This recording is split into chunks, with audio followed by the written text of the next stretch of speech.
Hello, I'd like to say good evening to everyone. Welcome to the board meeting here at Dijon on May the 4th, 2022. And I want to open up with the Pledge of Allegiance, and then after that, we'll do the land acknowledgement, and then we'll proceed on.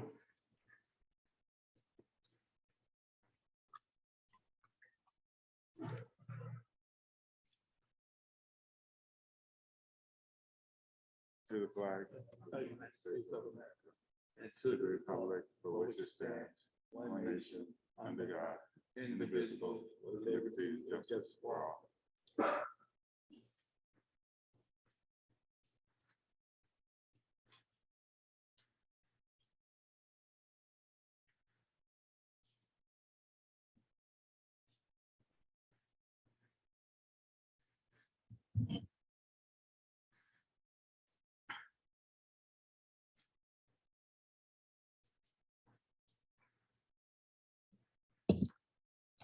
And good evening.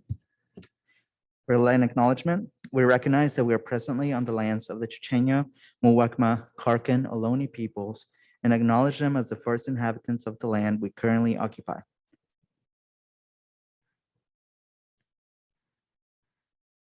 All right, thank you.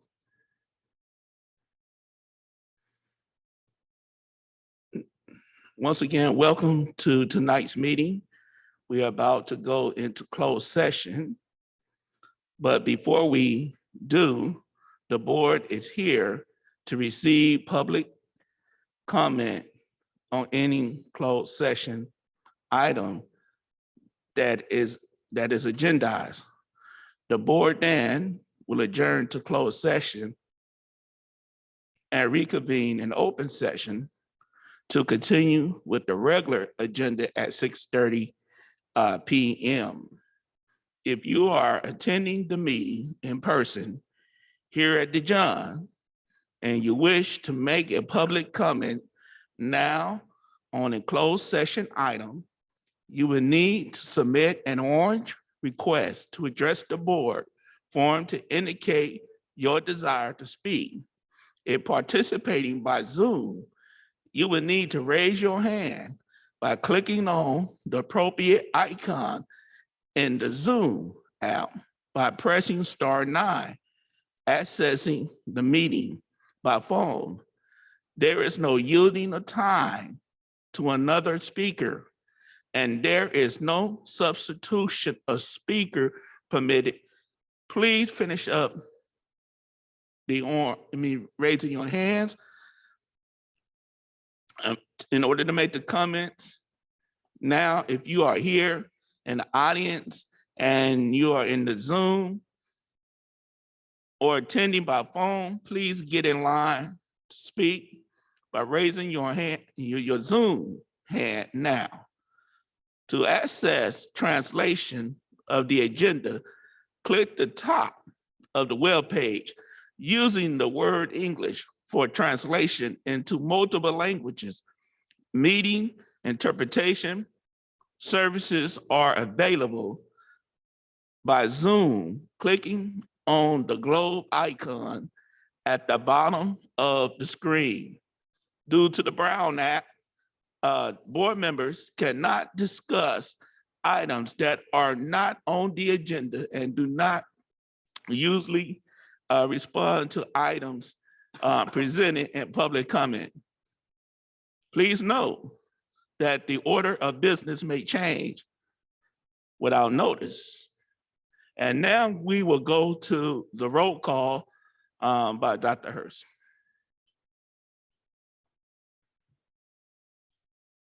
Thank you, sir. President Christian. Here. Trustee Clerk Gonzalez-Hoy. Good evening, President. Trustee Reckler. Good evening to everybody. I'm present. Trustee Phillips. Not present at this moment. Trustee Smith-Folds. Good evening. Can you hear me clearly? Yes, ma'am. I'm present. Thank you. Thank you very much. All present and accounted for with the exception of Trustee Phillips at this time. All right, thank you, Dr. Hurst. And now we will proceed on with the meeting. And now we are moving to A6 of the disclosure of the items to be discussed in closed session. Government Code 54957 -7. Tonight, the board will consider student discipline,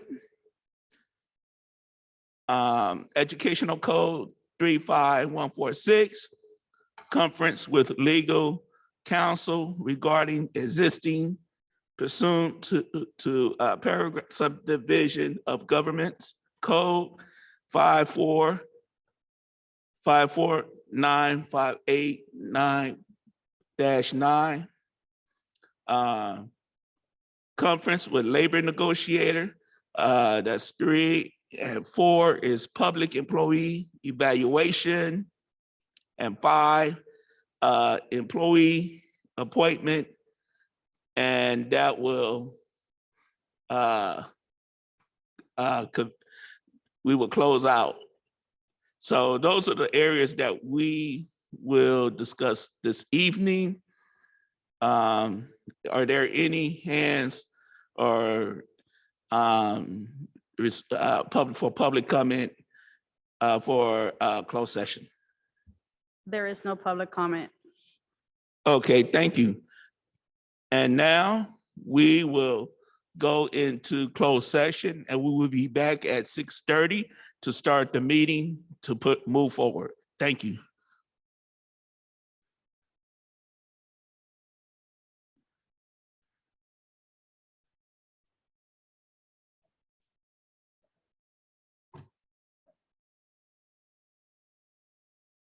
Okay.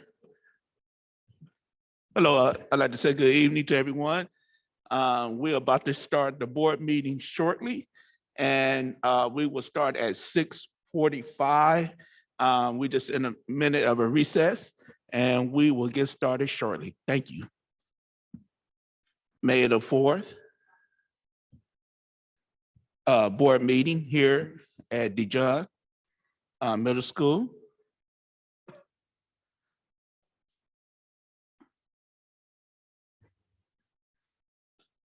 The West Country Costa Unified School District. To access translation of the agenda, click on the top of the web page using the word English for translation into multiple languages. Media interpretation services are available in the Zoom by clicking on the globe icon button of the screen. Due to the ongoing COVID-19 crisis, the manner in which the Board of Education meetings are conducted has changed. Thank you in advance for your understanding and cooperation as we experiment with new ways to conduct the people's business while allowing for the maximum participation and adhering to our values of respect and safety of the community. We have changed public comment format, which now occurs at the beginning of the meeting. Public comment will last no more than 1 hour and includes any agendized and non-agendized items. The time allotted for each speaker is 2 minutes. We are about to start public comment. So if you are attending the meeting in person, you will need to submit an orange request to address the board form to indicate your desire to speak on agenda item. Please finish up raising those hands. So if you, for staff members, if participating by Zoom, you will need to raise your hand by clicking the appropriate icon in the Zoom app or by pressing *9 if accessing the meeting by phone. There is no yielding of time, nor is a substitution of speaker permitted. If you are making a public comment from Zoom, please raise your Zoom hand now. Due to the Brown Act, the board member cannot discuss items that are not on the agenda and do not usually respond to items presented in public comment. Please note that the order of business may be changed without notice. We do not have our we have our parliamentary here with us this evening.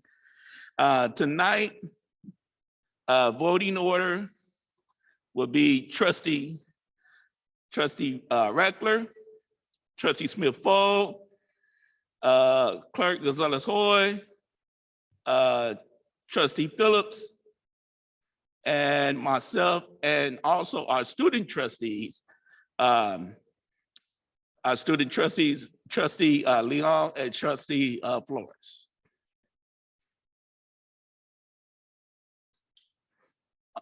All right, Dr. Hurst, is there anything to report out from closed session? Yes, sir. Thank you.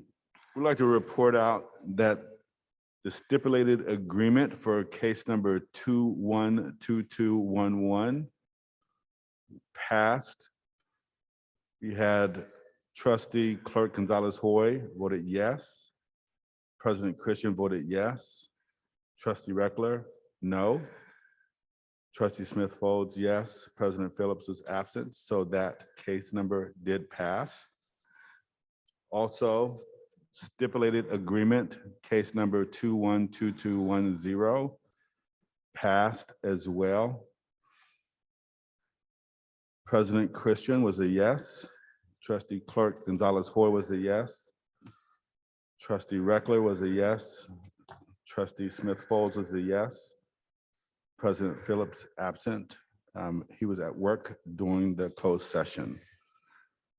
And then also we like to report out there is a recommendation for extended learning summer school administrative positions. We pulled one position, intern administrator. However, all other positions for the administrative positions were passed. Trustee Reckler was a yes. Trustee Smith-Folds was a yes. Trustee Clerk Gonzalez-Hoy, yes. And President Christian was a yes. Thank you.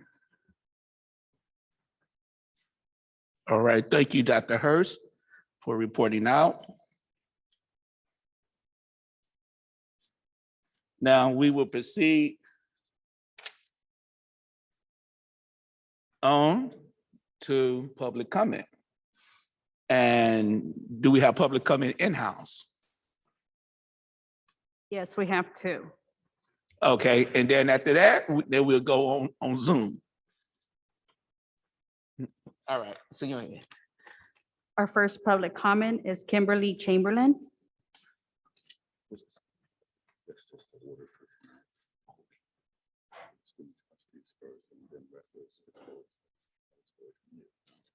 Good evening.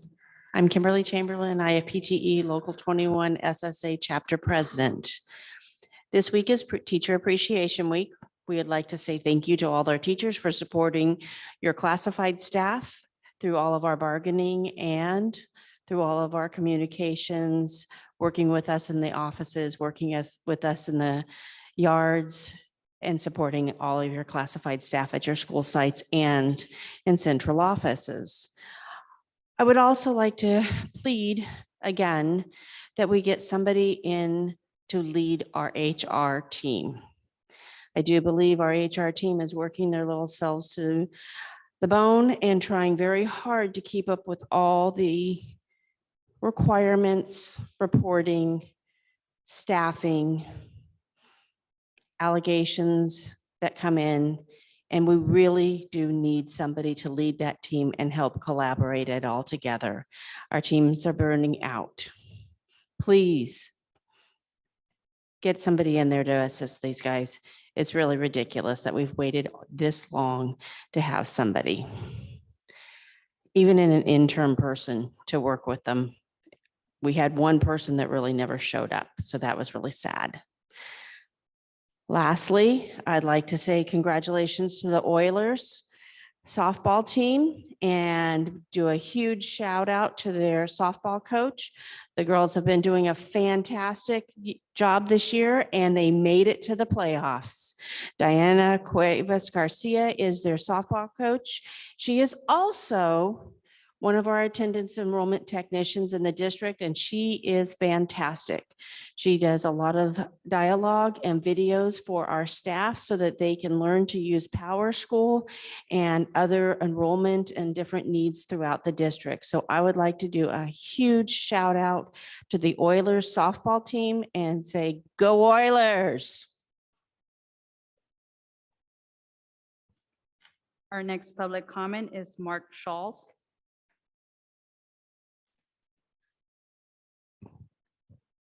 Good evening. So at the last board meeting and in a subsequent email, I asked the following: how is the district going to accommodate unvaccinated students on July 1st? 2 email replies, one from Trustee Reckler and one from Trustee Phillips, said they don't respond to ongoing litigation because the district is being sued over its vaccination mandate. Well, let's take a look at that. The district was sued in January. At a board meeting in March, this board addressed that very question, discussing how unvaccinated students were going to be accommodated because the superintendent stated that you couldn't deny them an in-person education. And Mr. Phillips said the point was moot because the state would have a vaccination mandate on July 1st. So how can you say you don't respond when there's active litigation, yet the question I asked was discussed and ended in March? I think that's a deception to say you don't discuss it, because you did start to discuss it, and the community deserves a response to that. How are you going to address unvaccinated students come July 1st? The education code says that independent study is an optional educational alternative. You can't force students into that. Your mandate says that a precondition to accessing school facilities is vaccination. It doesn't make sense if people decide, I don't want my child vaccinated. You will have no alternative, depending on the outcome of the litigation, to accommodate them in their schools. So don't hide behind the comment of active litigation, but address the question. How is the district going to accommodate unvaccinated students come July 1st? Thank you.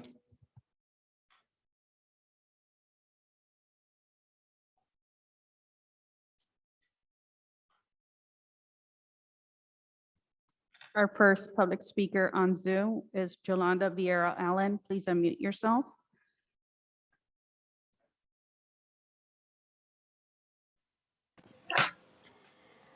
Good evening, trustees, Superintendent Hurst, and our WCCUSD community. My name is Yolanda Vieira Allen, and I am speaking to you tonight as a DLCAT member and an ASAT leader. As you make decisions about our LCAP funding, I ask that you remember several things. First, we engage a community-based process for a reason. The recommendations of the community must carry as much weight as the district's and should not be taken lightly. There are several asks that we have made year after year that are dismissed out of hand. This is unfair and unequal treatment of our community. Secondly, this allocation is given proportionally for supplemental support for our unduplicated count, our neediest students. It is based on their specific numbers to be used for them and not as a source to shore up the deficit of our general fund. Consistently over many years, the academic success of our ELLs has become smaller, as has our economically disadvantaged students. Our students who experience housing insecurity and those in foster care are falling further behind. And our African American students continue to be unseen and underserved. The LCAP supplemental funds has not reached them. The programs and services this district insists upon using year after year is not having any significant impact. There have been no targeted interventions for them. We have not supplemented their education in any way.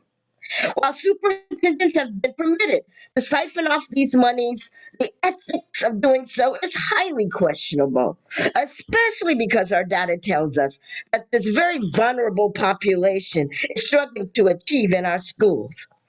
The LCAP is a small portion of our overall budget. I'm sorry, let me do one last thing. Finally, and most importantly, please include our students in this.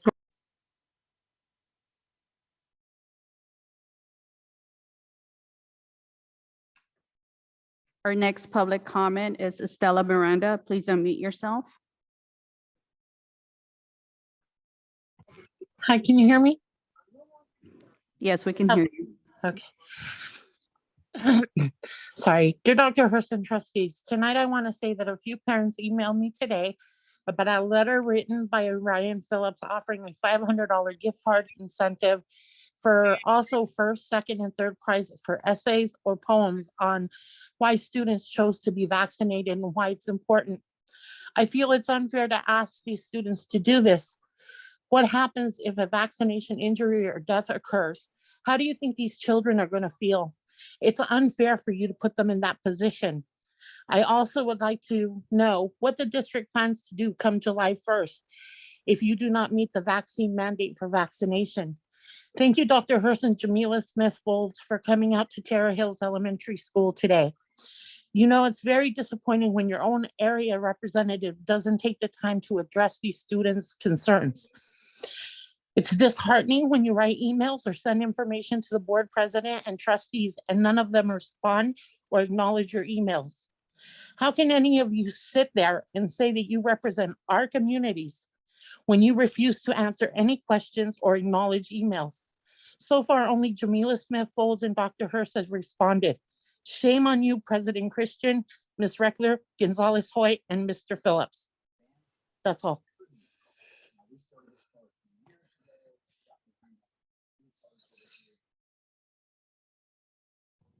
Our next public comment is Lisa Disbrow. Please unmute yourself.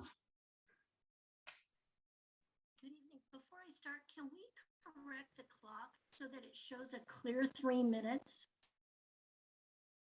It's confusing for people speaking and watching, I'm sure. Hello? Can we address the clock issue? We hear you. But I'm asking for a decision. Hello? Yeah, It's- go ahead. No, I'm asking you to respond to putting either the 3 minutes up so that people who are speaking are able to do that in a fluid, confident manner. Can you please do that? It's a courtesy. Hello? Are you just gonna ignore me? Ms. Disbrow, people in the public only get 2 minutes. Well, your clock started, Demetrio, the clock started at 2 and then it goes back and starts another minute. That's what I've been observing. There's a problem here. We start the clock as soon as someone starts speaking. But don't you understand the discrepancy here? Sorry, Ms. Disbrow, we can't keep going back and forth. We'll restart your clock, but Thank you. every person gets 2 minutes. Thank you. I'm Lisa Disbrow. I am an alum, a Richmond native, and a recently retired teacher in the district. And I'd like to ask, number one, where's the Pledge of Allegiance this evening? Maybe things got a little wonky and it got overlooked. I kindly ask that you restore it in the next meetings. And then I wanted to share that reports from parents regarding students who are missing history teachers, English teachers, and math teachers are coming out. We have teachers out for 6 months or multiple months. We have teachers sleeping in class. We have teachers changing grades from failing grades to A's. This is a problem. We also have parents complaining that they're not getting any communication back when they call or email their schools. This is unconscionable. We can't have transparency and we can't work together if there is only communication when the school staff is concerned about vaccination status. This situation highlights what possibly matters most to this district is the vaccination status. Is the pursuit of COVID money more important than the education of our students? It appears to be a possibility. It appears that the value of individual students and their educational needs in future are minimized, no matter race, ethnicity, religion, income, or sex. This is wrong and unjust. I'm going to ask that you do us the courtesy of not dragging us through this vaccination place and holding parents hostage until late July, early August. We need answers now. And secondly, SB 866, if passed tomorrow or in Sacramento tomorrow, would grant vaccine providers permission to vax our kids without parental consent at the age of 12. Be informed.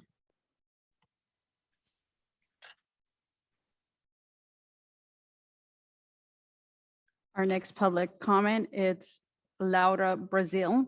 Please unmute yourself. Hi, good evening. Just short and simple tonight. We're in the same place with the vaccine mandate now as we were probably 2 months ago, less than 2 months ago. A trustee had suggested once there was board meeting after board meeting and you guys couldn't come to an agreement because you're not, basically because you're not able to mandate something that's not mandated by the state. The trustees had suggested to align with the state, and that's what you guys did. And then you said July 1st. Well, now the state is saying it's going to be next July. So align with the state, make it for next July, and then we'll go from there.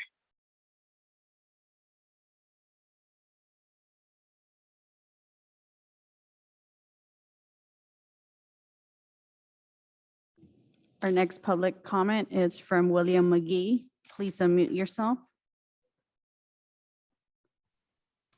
Thank you. Good evening, board, staff, community. My name is William McGee. I'm the director of the Office of African American and Student Achievement. And I would like to first start off by saying happy Teacher Appreciation Week. Thank you to our wonderful certificated educators who are working hard and providing services for our children. Thank you to the support staff as well, who are also at our school sites. I wanted to take this opportunity to re-invite the board to our first annual Oracle Festival. We will have it tomorrow, Thursday, at El Cerrito High School, 5:30 p.m.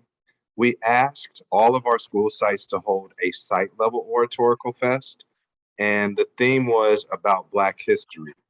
And for those that don't know, an oratorical fest provides an opportunity for a child to research and learn about a topic and then speak and deliver points on that topic. We did alter our oratorical fest because it was the first one, and we know that this is a different type of school year. And so we asked students to do something different. The West Contra Costa Public Ed Fund has graciously donated prizes. So there's 4 divisions, and the first place is a $500 prize.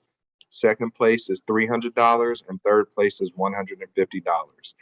We also partnered with our community, so we'll have a mini step show. So again, for those that don't know, stepping is what fraternities and sororities in college do. And we'll also have a performance by 2 of our Mafanikio academic coaching programs, one from King Elementary, and we'll be displaying art from Mira Vista. So we hope you all take us up on the offer and you join us and come and celebrate our Black children and see what they're doing. Again, tomorrow, 5:30 at El Cerrito High School. Thank you.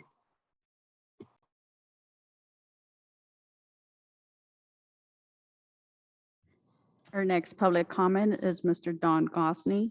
Please unmute yourself. Thank you very much. This is a message primarily to the board. I hope that you were as impressed as I and the community was last week when young Viviana from Terra Hills Elementary School spoke to you about the dining experiences at her school. Try to imagine yourself at 10 years of age standing up to the very people that have near total control over your educational future. She wasn't the least bit worried when she spoke to the duly elected officials of the board and to the superintendent. She wasn't afraid because she knew that her cause was righteous and that the only people that might affect change were the very people she was speaking to. If you recall, she mentioned that the food being produced by the district for breakfasts and lunches may not have been the kind of food any of you might feed your own families. And considering that the vast majority of the students in the WCCUSD rely on the free and reduced lunch program, not only for their lunches, but also for their breakfast, meaning that what they get from you is pretty much all they get to eat in any given day. Considering this, shouldn't the food be fit to eat? I applaud the team that prepares and distributes these meals, and I don't want it to come across as denigrating their efforts. Nonetheless, could it be better? Might there be problems that are being overlooked? I've had senior district officials tell me that young people are going to whine about these meals simply because they're young people, and that's what young people do. But that doesn't make them wrong. Viviana has invited each and every one of you to drop by a few schools, stand in the lengthy lines, find a place to actually eat those meals, and come back with your appraisal of your dining experience. I know that Dr. Hurst scheduled a visit, but did any of the board members visit? Have any of you made it out to Terra Hills Elementary or any of the other schools?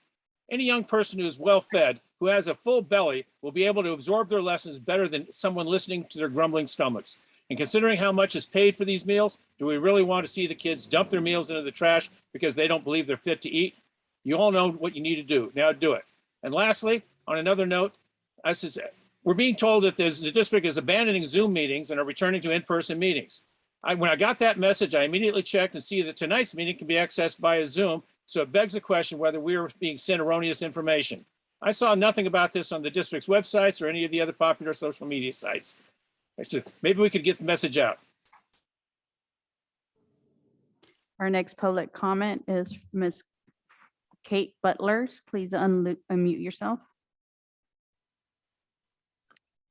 Good evening. My name is Kate Burkhart, and I'm a participant at the St. John's Community Center, where I participate in the senior center that is sponsored by the West Contra Costa Unified School District. And as you probably know, it was canceled in December, but we were given a reprieve for a few months before the end of the year.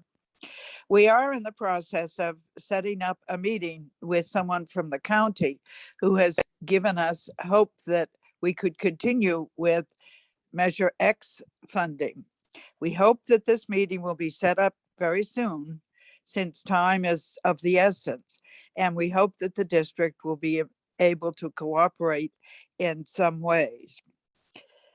President Biden has declared that March or May is Senior Citizen Older Adult Month. He and his administration understand that it's important to have facility and activities for older adults, and that they need to be taken care of as well at all ages. It's important that we keep our citizens happy, healthy, and somewhat productive so that we can all enjoy life throughout the country. As we are all aware of, there are more seniors than there are of any other age group.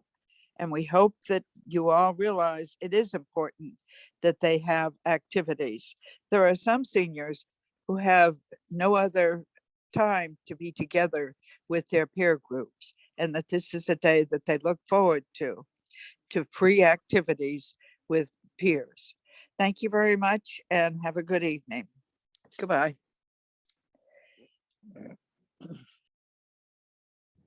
Our next public comment is Thomas Scott.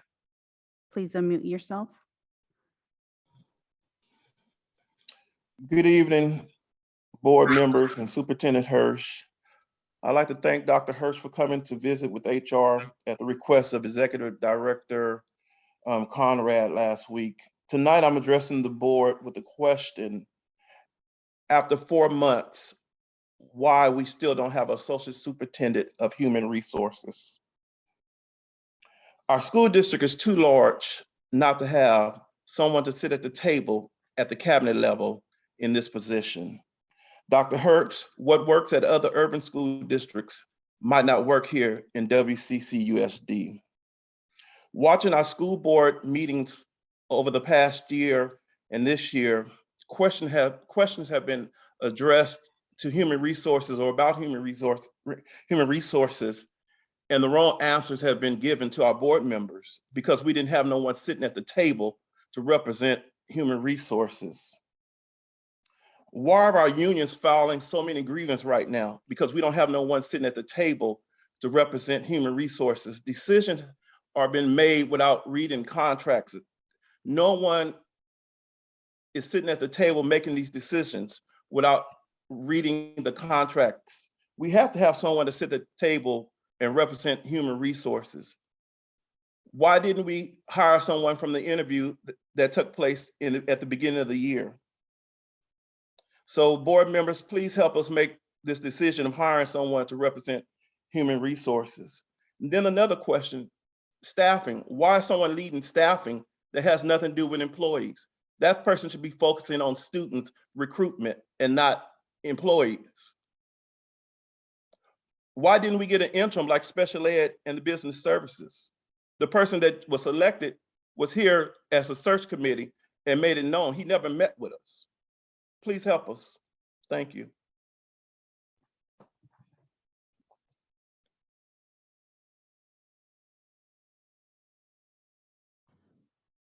Our next public comment is Maisha Harris Dash. Please unmute yourself. Good evening. Happy Wednesday. Happy Teacher Appreciation Week to all of my colleagues.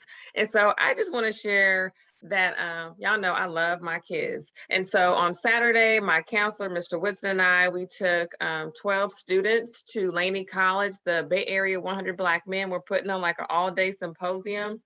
And so that our young Black male students had the opportunity to hear from, talk to, and meet other young Black men from Oakland as well. They heard things about entrepreneurship and the medical field and fire and police and construction, and just, it was a really great day. And I just wanted to say that our students, they had a really good time. Tomorrow they are receiving lunch from the organization for their participation. So they're really excited about that as well. And just like, they're gonna do it again. It was their first year. And so I'm looking forward to next year and taking more students from across the district to have this opportunity. I also want to say to the young teachers, but more specifically young teachers at my campus, and I don't want to name names because I don't want to leave anybody out, but like a year 1, 2, 3, maybe even 4-year teacher, that I appreciate you. And I do tell my colleagues that, you're needed, you're wanted, and that there are a number of us who are here to support you. Some who started this year as their first year. I'm like, I know this is like uncharted territory, but you made it through, and we are here to support you to make it through for the years and years to come. As long as you want to be here, we want you to be here. So everybody have a great night, and happy Thursday Eve.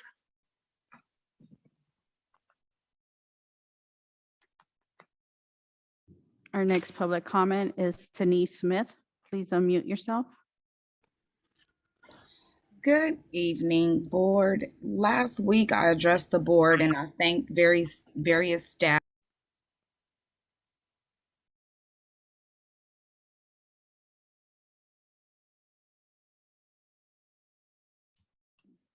Go ahead. Good evening. I'm sorry about that. I was talking and I thought I was unmuted. Last week, I addressed the board and staff and thanked them for their prompt response to my public records request. I then heard the staff's presentation regarding SPSAs and became very concerned. I was concerned because my public records request was surrounding SPSAs, SSCs, LCAP. and the lack of communication and scheduling and importance that's been given to these plans. So I have some questions, like if there were no SPSAs in place, then how were budgets allocated? How were sites making decisions? These are violations, and they really are Williams complaint worthy. These are funding that are governed by stakeholders, and this is not something that should be taken lightly. There's not a sense of urgency around getting these complete in a timely manner. It's very impossible that sites are going to have them compliant for next school year as well. And I really hope that staff understands that Title I funding is not the only funding covered under SPSA, although that was the only the only funding mentioned during the presentation, despite my emails and ed code references that I provided to staff. So I really hope that you all put some diligent emphasis on ensuring that SPSAs, SSCs, LCAP, and those type of things are compliant and engaging families as they are supposed to. Thank you.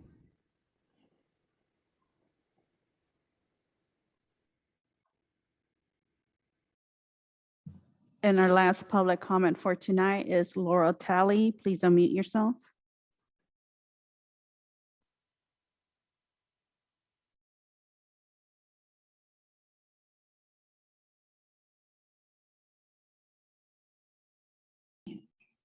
Hello, can you hear me? Yes. Great. Good evening, board members, Dr. Hurst and cabinet members. My name is Laura Talley, and I'm a human resources technician for the district. There hasn't been an HR assistant superintendent with an administrative credential since Ken Whittemore left on October 14th, 2019. What this means is that your HR department has been run by unqualified personnel since then. I'd like to share that without those of us in HR, nothing in this school district would ever happen, because HR hires and processes every single employee that ever walks through any of our doors. And that's just the beginning of our work. We make sure that all employees are licensed or certificated, and that potential new hires are tested for knowledge and skill levels before placing them with students. We recruit teachers from 4 different countries. We make sure all new hires are paid at the appropriate rate. We make sure all staff receive their step increases and negotiated raises. We make sure all employees and their children have health benefits. We take care of employees if they hurt themselves on the job. We see that unruly staff are properly disciplined. We even dry the tears of retirees and rejoice with a substitute when he or she is finally given a permanent position. My point is that it's almost impossible to do it all efficiently and timely for all 3,600 employees without a sufficient number of HR staff to accomplish those tasks. And it is especially difficult to do it without a qualified leader. I want to thank you in advance for hiring an assistant superintendent of human resources to sit on the cabinet with all of you. And thank you for hiring more worker bees in HR to accomplish the needs of the district, as well as those of the new HR assistant superintendent. HR is the heart of our school district. Matters of the heart are not to be taken lightly. Please Thank conclude you your comment. for your consideration.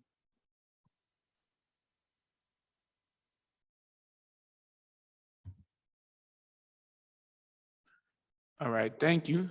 I want to thank everyone for participating and giving a public comment this evening. I appreciate you. Thank you very much. Now we will continue to move along with the agenda for this evening. And we have, I believe Dr. Hurst, a request to address the board. Parent.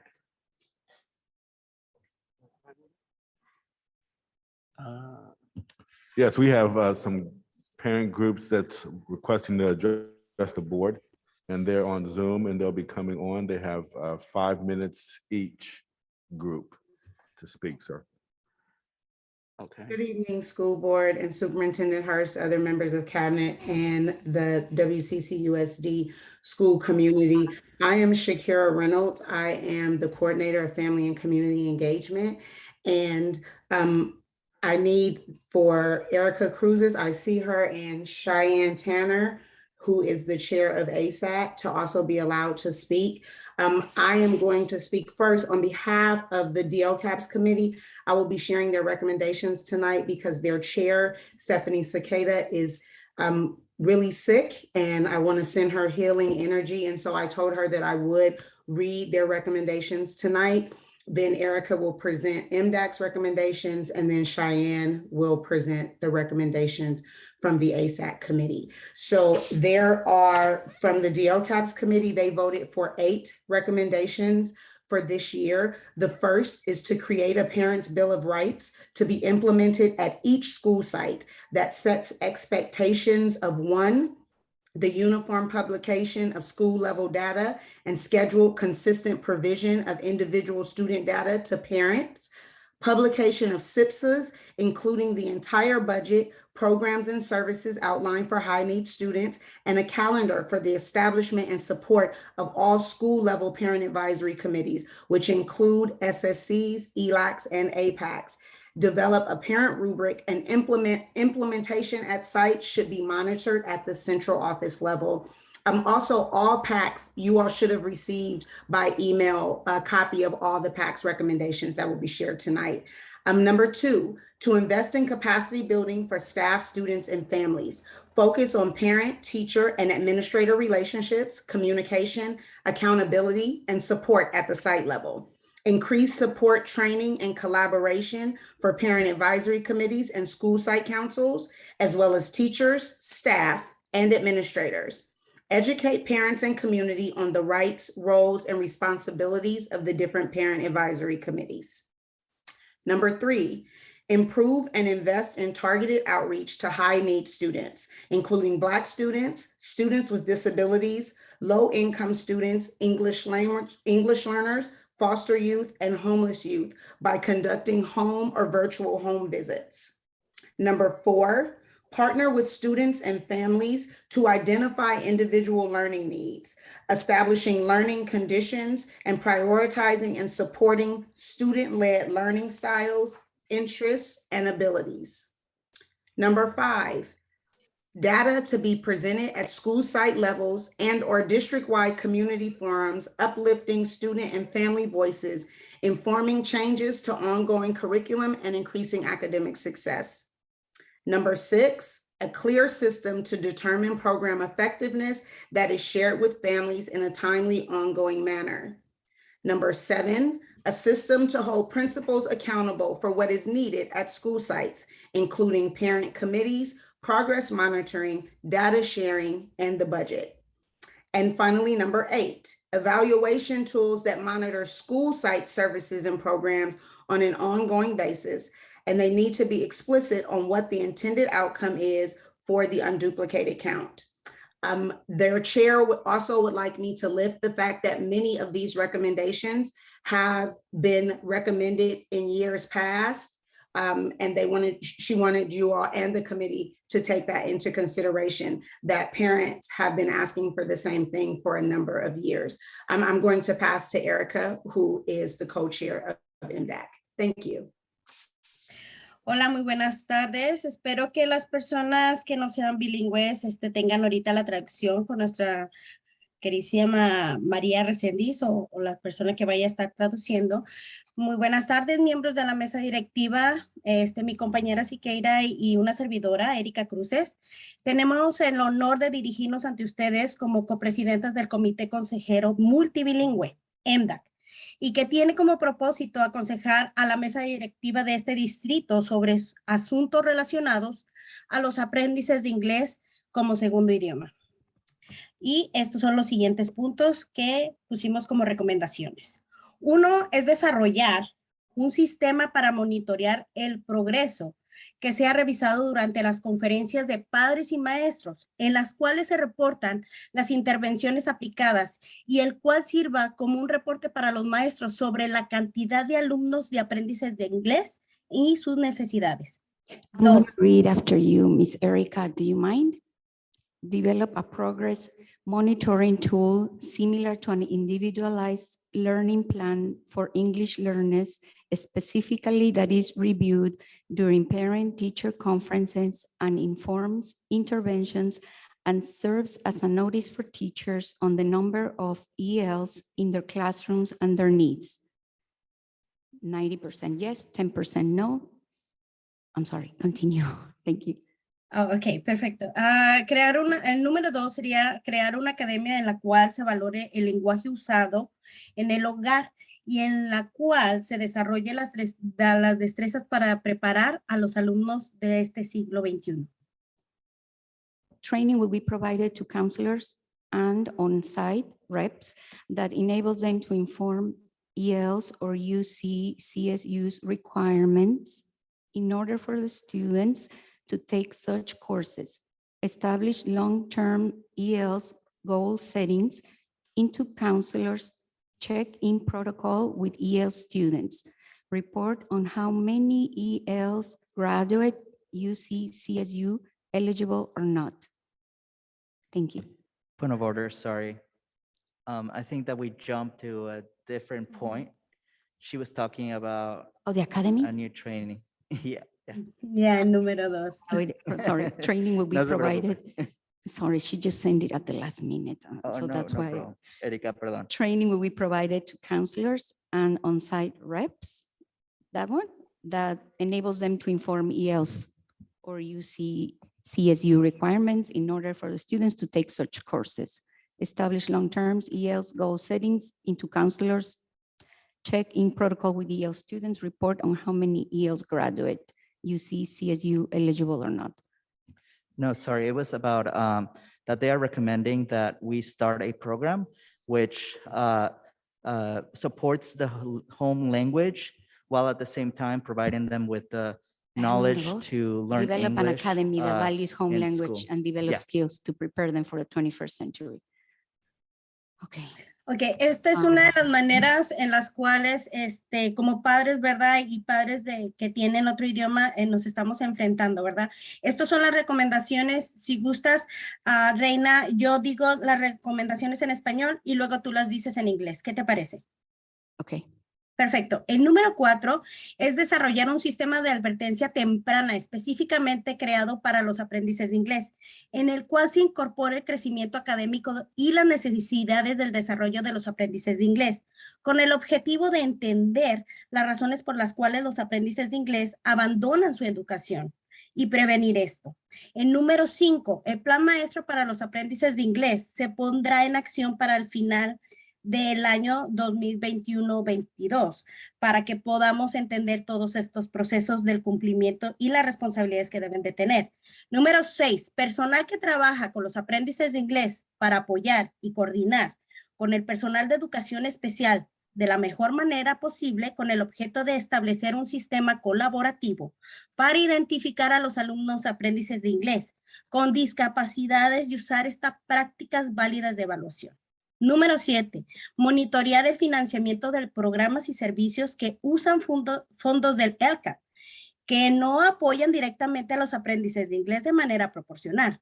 Las acciones y los servicios que se nombren a los aprendices de inglés deberán ser apoyados directamente a las necesidades de nuestros alumnos. Número 8, desarrolla profesional para maestros que utilizan fondos del LCAP, que abordan las necesidades de nuestros aprendices de inglés independientemente del material. Número 9, monitorear el financiamiento de programas y servicios que usan fondos del LCAP y que no apoyan directamente a los aprendices de inglés de manera proporcional. Las acciones y los servicios que se nombren a los aprendices de inglés deberían apoyar directamente a las necesidades de nuestros alumnos. Número 10. Desarrollo profesional para maestros que utilizan fondos del LCAP, que abordarán las necesidades de nuestros aprendices de inglés independientemente.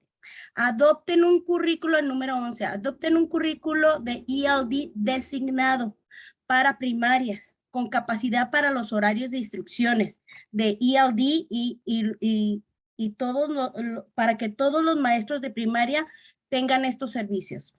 El número 12, desarrollar capacitaciones y prácticas para ayudar a nuestros ELD, sus familias y los ILAC a comprender la importancia de lo que significa ser un ELD, un ELPA y un reclasificado.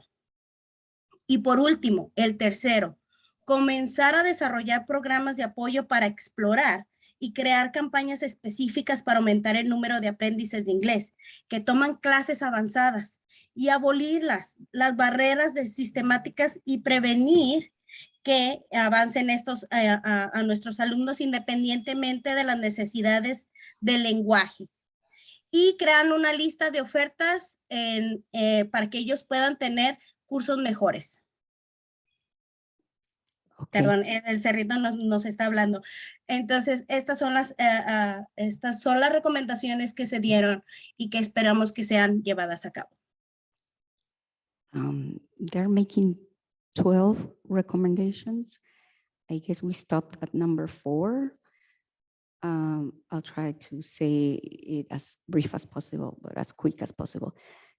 Number 4, develop an early warning system monitoring specifically for ELs that incorporates academic growth and EL development needs to better understand why ELs are dropping out and prevent it.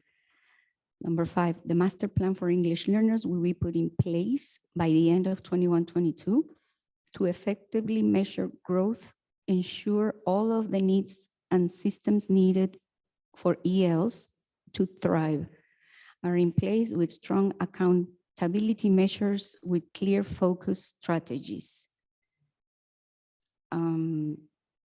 Monitor funding of programs and services using LCAP funds that do not directly support English learners proportionally. Actions and services that name ELs should directly support their needs. Professional development for teachers using LCAP funds, which will address the needs of ELs as appropriate, regardless of subject matter. Monitor funding of programs and services using LCAP funds that do not directly support English learners proportionally.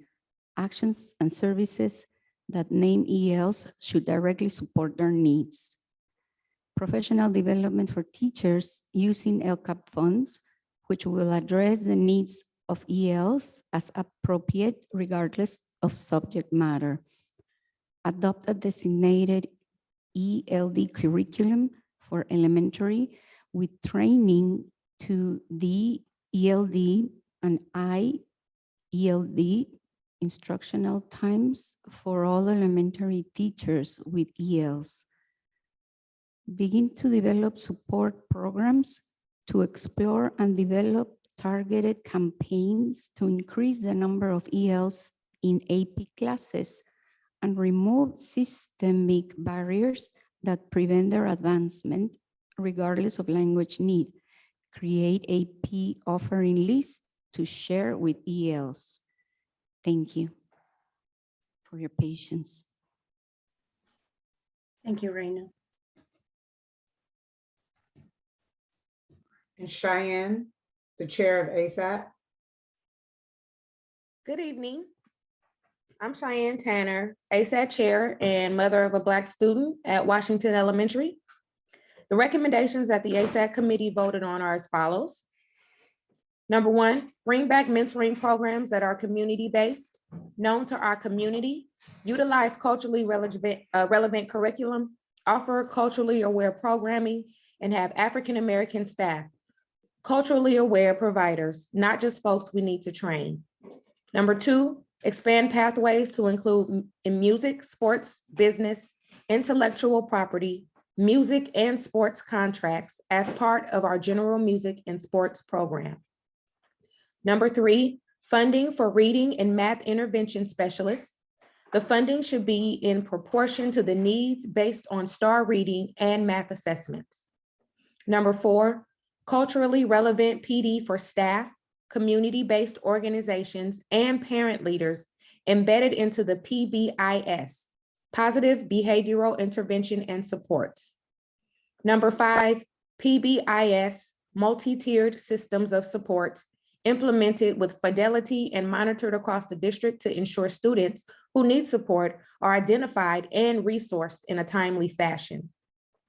Number 6, create a centralized preschool through adult ed assessment by school family to determine the social, emotional, and academic needs of African-American students and families across the district. Number 7, start a parent advocacy program so parents can be trained and utilized to support other parents to navigate the system and access resources, and also advocate with parents when their children are suspended. Number 8, the district will work with ASAT to develop an African-American parent Bill of Rights, assuring parents of how the school will keep them regularly updated regarding their child's academic progress, opportunities to engage at sites, and centrally, how to advocate for their child and access information. The Bill of Rights should be codified, universal practices, and included in the parent handbook. Number 9, make centralized resources available to non-Title I schools where the need is greatest and that do not have additional funding to provide extra support, including sites without a PTA. In addition to the recommendations and as a group of concerned Black parents, ASAP requested a special board meeting. We also have a resolution that has not been fully put into practice. ASAP would like to revisit the resolution to get data on what has been implemented from the resolution and what is still pending. Since the resolution was pre-COVID and adopted by the prior administration, it's time to revisit the state of African-American children to find out what's working and what needs to be changed. We also need to revisit funding and programs that were promised to African-American children.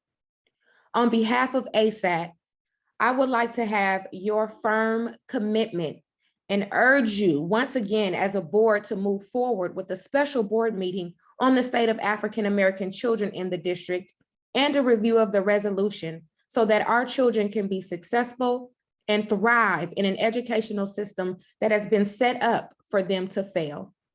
Thank you. Thank you.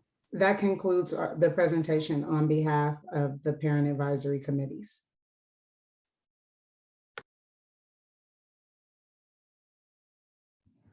All right, thank you. We appreciate the presentation. And now we will continue to move along with the agenda for this evening. We will do the agenda review and adoption. Are there any changes to the agenda? I think Mr. McIntyre had an item. Thank you, Dr. Hurst. At this time, it would appear as though item E2, action item to review the Measure T parcel tax audit, is a bit premature. This is a process issue whereby we have not yet taken it to the Parcel Tax Oversight Committee. That committee, we just pulled the marketing materials together today, so we're going to advertise for members of that committee, refly it. We'll review with that committee, it consistent with prior schedules in September for the prior year audit. And then in November and January, we'll be right up to speed because we'll be looking at the current year's audit as well. And so we'll spend the summer reforming that committee, review the oversight with them, and then bring it back for your final approval after that.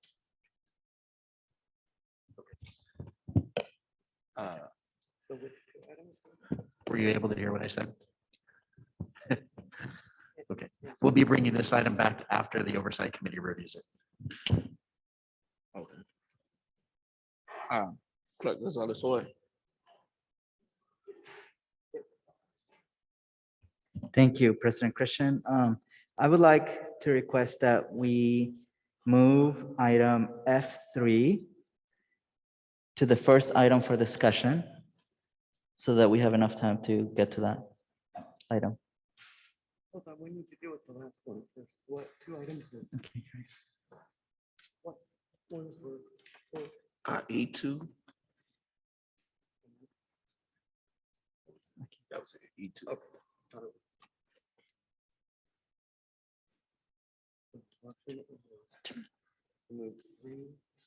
Trustee Smith. Trustee Smith Fall? President Christian, can you hear me? Yes. Thank you. Is this the proper time to pull an item off consent? No. No. Not off consent. Not off consent. Thank you. Just let me know when it's time. We have a motion. Do we have a second on the motion for moving item F3 to the first item? Okay, so it was based on item F3 to have item F3 move up to the first item under F. I have to make a motion specifically for that. Is that right? Okay. Or can we include it into the agenda approval? We can put it into the agenda. Okay, then I'll wait. Okay. Thank you. Are there any more changes to the agenda? I'm looking to my left, I'm looking to my right. Okay, we good? All right. All right. You have to. I don't have any changes, but I was just gonna second that if it needed a second. I thought Mr. Gonzalez-Hoy did that. Okay, To clarify, I hadn't made a motion yet because I was waiting to see if there were anything else that needed to be pulled from the agenda. But I'll make the motion if, yeah, I'll make the motion that we approve the agenda with E2 removed and item F3 moved to at the beginning of discussion items. and I second his motion. Thank you. Okay. All right. So it's been moved, been second. And now we go to the vote. So, all right. So we'll start with the vote. We start with our student trustees, and then we work our way down. Trustee Leon? Leon, yes. All right, thank you. Trustee Flores? Flores, yes. All right, thank you. Trustee Reckler? Reckler, yes. Thank you. Trustee Smith-Fall? Smith Folds, yes. Thank you. Trustee Clark Gonzalez, no, Trustee Phillips. Yeah, All right, thank you. And Trustee Clark Gonzalez-Hoy. Gonzalez, yes. All right, thank you. And myself is a yes. And it carries.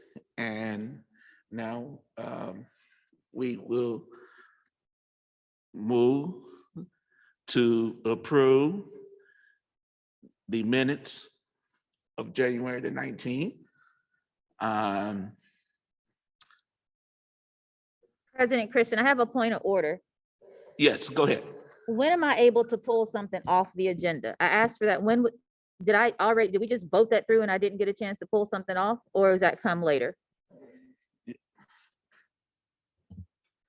When we get to the item C, then you can pull any of the consent items that you'd like. That's it. Thank you. Thank You're you for that welcome. clarification. All right, thank you. And now we'll go to agenda review. No, approval of the minutes. In a motion for January the 19th, approval of the minutes. President Christian, I'll make a motion that we approve the minutes for January 19th. Okay, it's been moved by Clerk Gonzalez-Hoy. Is there a second? I'll second that. Smith Folds. All right, it's seconded by Smith Falls. And now we go to the vote. Trustee Leon, Leon, yes. thank you. Trustee Flores, Flores, yes. thank you.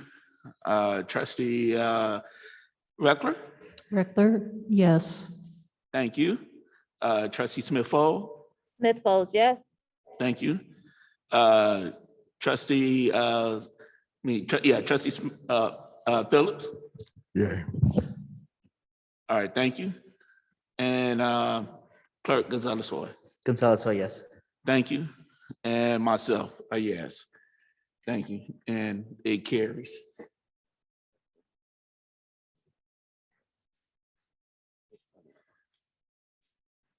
All right. And so now we move along with the agenda, and tonight we have several resolutions. And we're gonna do one at a time. And our student trustees will lead the charge, Trustee Flores and then Trustee Leon. Trustee I'll start first. Oh, Yeah, okay. no problem. So this is resolution number 78-2122, Asian American Pacific Islander Heritage Month, May 22nd. Now therefore be it resolved, the West Contra Costa Unified School District Board of Education proclaims May 2022 as Asian Pacific American Heritage Month to inspire equity and celebrate diversity in our schools and communities throughout the district.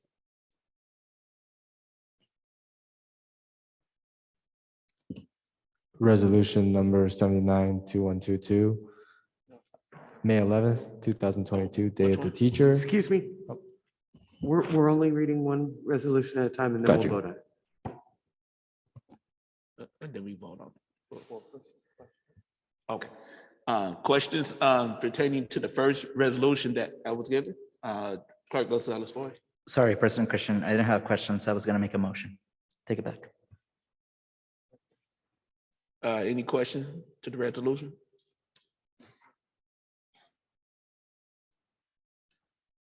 Motion? President Christian, I'll move that we approve resolution number 78-2122, Asian American Pacific Islander Heritage Month. Smith Folds, seconds. It's been moved by Clerk Gonzalez Hoy, second by Smith Folds, Trustee Smith Folds. And comments? Now we go to the vote. If no comments, we start with our student trustees. Leon, yes. Thank you. Trustee Flores, Flores, yes. Trustee Reckler, Reckler, yes. thank you. Trustee Smith Folds, Smith Folds, yes. thank you. Trustee Phillips, Yay. all right. And Clerk Gonzalez Hoy, Gonzalez, oh, yes. all right, thank you. And myself, a yes. All right, thank you. That was the first resolution. Now we go to the second resolution. All right. Resolution number 79-2122, May 11th, 2022, Day of the Teacher.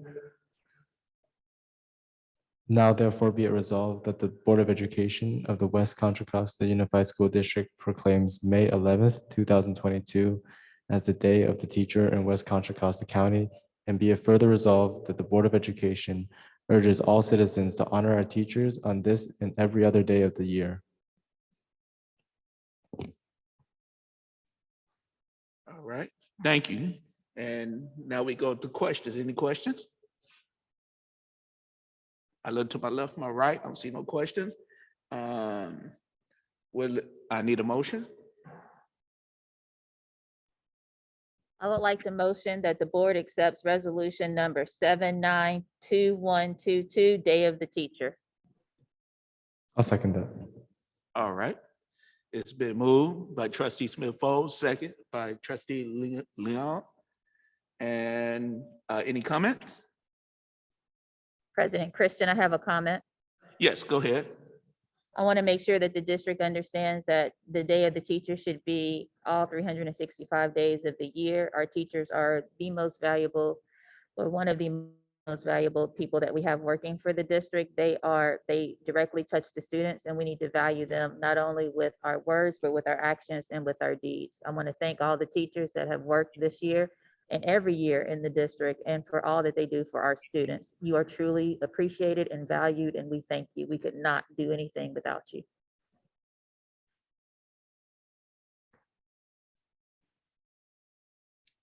Thank you. Comments? All right, and now we go to the vote. All right, so we start with our student trustee. Leon, yes. Thank you. Flores, yes. Thank you. Trustee Reckler. Reckler, yes. Thank you. Trustee Smith Fall. Smith Folds, yes. Thank you. Trustee Phillips. Yay. Thank you. Clerk Gonzalez Hoy. Gonzalez, oh yes. Thank you. And myself, a yes. And it passed. All right. We move to the next resolution. Resolution number 80-21-22, Classified School Employee Week. Now therefore be it resolved that the Board of Education hereby declares May 15th through 21, 2022 as Classified School Employee Week in the West Contra Costa Unified School District in recognition of and appreciation for all classified employees and their dedication to our students.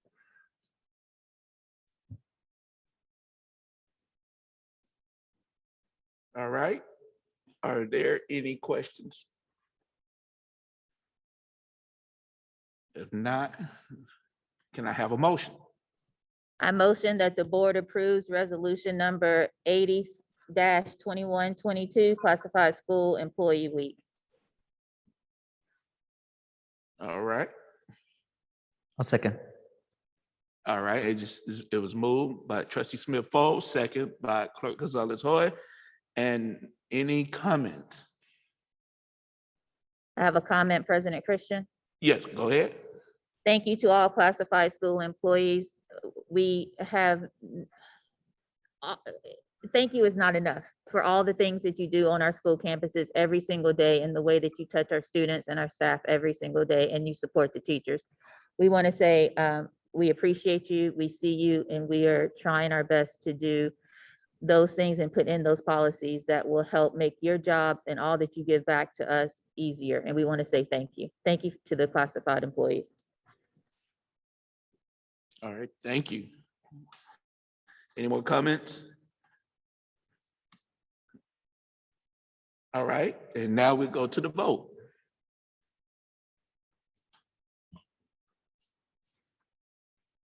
Trustee Leon. Leon, yes. Trustee Flores. Flores, yes. Thank you. Trustee Reckler. Reckler, yes. Thank you. Trustee Smith Fall. Smith Folds, yes. Thank you. Trustee Phillips. Yeah. Thank you. And Clerk Gonzalez Hoy. Gonzalez, oh yes. Thank you. And myself, a yes. And they carry. All right, thank you. All right, the next resolution. Resolution number 81-21-22, National School Nurse Day, May 11th, 2022. Now therefore be it resolved that the West Contra Costa Unified School District Board of Education celebrates and acknowledges the accomplishments of school nurses everywhere and their efforts of meeting the needs of today's students by improving the delivery of healthcare in our schools, and offers gratitude for the nation's school nurses and nurses in WCCUSD who contribute to our communities by helping students stay healthy in school and ready to learn, and keeping parents and guardians at work, not just on this National School Nurse Day, but at every opportunity throughout the year. Be it further resolved that the West Contra Costa Unified School District Board of Education proclaims Wednesday, May 11th, 2022 as School Nurse Day in WCCUSD and commend its observance to all citizens. All right, thank you. And company questions? All right, if there's no questions, then I have a motion to the floor.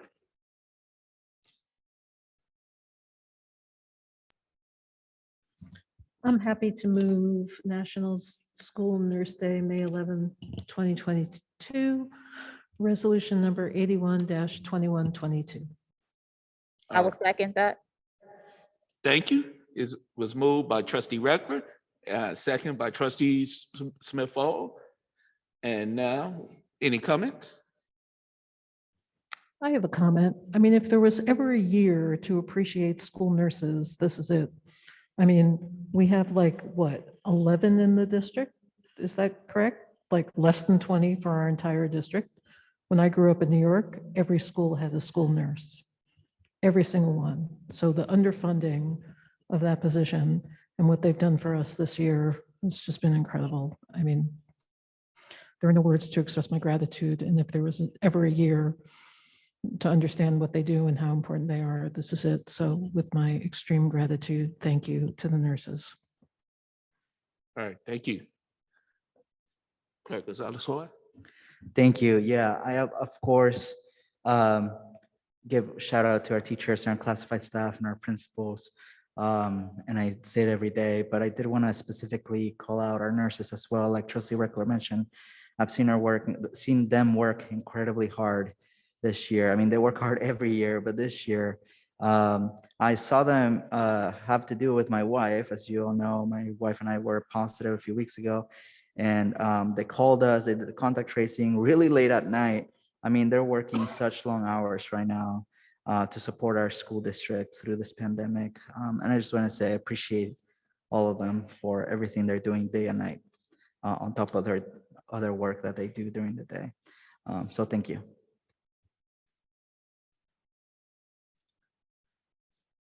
Yeah, thank you. And I just want to, say as well, for myself, I come out of the classified as a classified staff. And classified staff work very diligently hard throughout the day and every day. And our teachers and all those who serve. So everybody's doing a wonderful job. Thank you. President Christian, before we have the vote, may I make a comment? Yes. Thank you for all the things that the nurses have done and continue to do. I also want just to bring to light that it's Jewish American History Month, and it's also Lupus Awareness Month in the month of May. I just want to make sure that we bring those two things forward. It's Jewish American History Month in the month of May, and it's also Lupus Awareness Month. And May 10th, there's a celebration at Pinot Valley High School for lupus awareness. Thank you, President Christian. All right, thank you. Any other more comments? All right. We go to the vote. All right. Trustee Leon. Leon, yes. Thank you. Trustee Flores. Flores, yes. Thank you. Trustee Reckler. Reckler, yes. Thank you. Trustee Smith-Folds. Smith-Folds, yes. Thank you. Trustee Phillips. Yay. Thank you. Clerk Gonzalez-Hoy. Gonzalez-Hoy, yes. Thank you. And myself a yes. All right.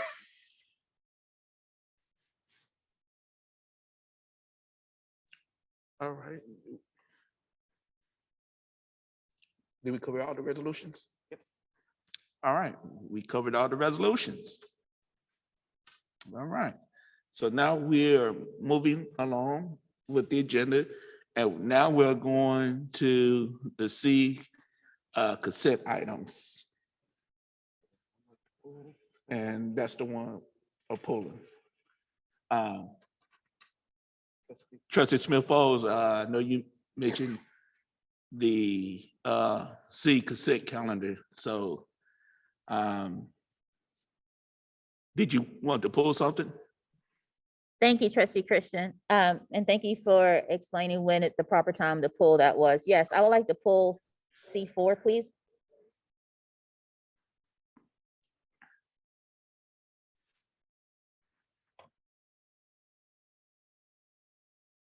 Okay. Anything else?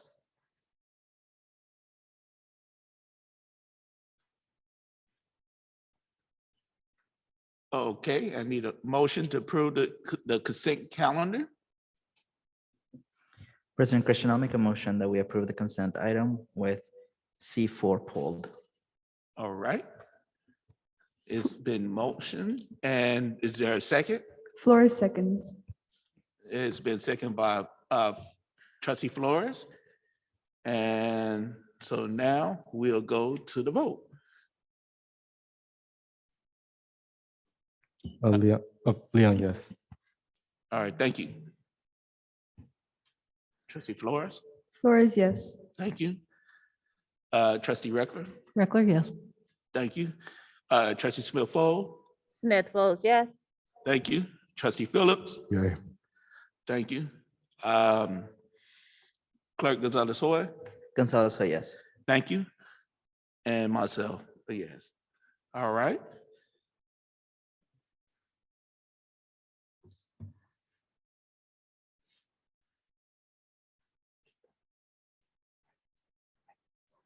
All right, and now we're going to item D, Superintendent Report.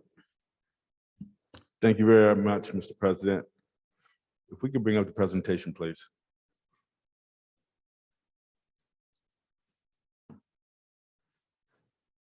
The next slide, please. We wanted to just provide an update to the public about, and the board, about the process that we've been going through, that we're all aware of around the strategic planning.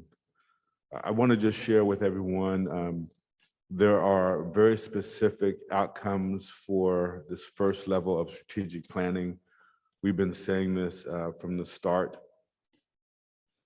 We've been talking about a compelling vision is an outcome of this process, the mission statement, our core values, equity statement, anti-racist statement.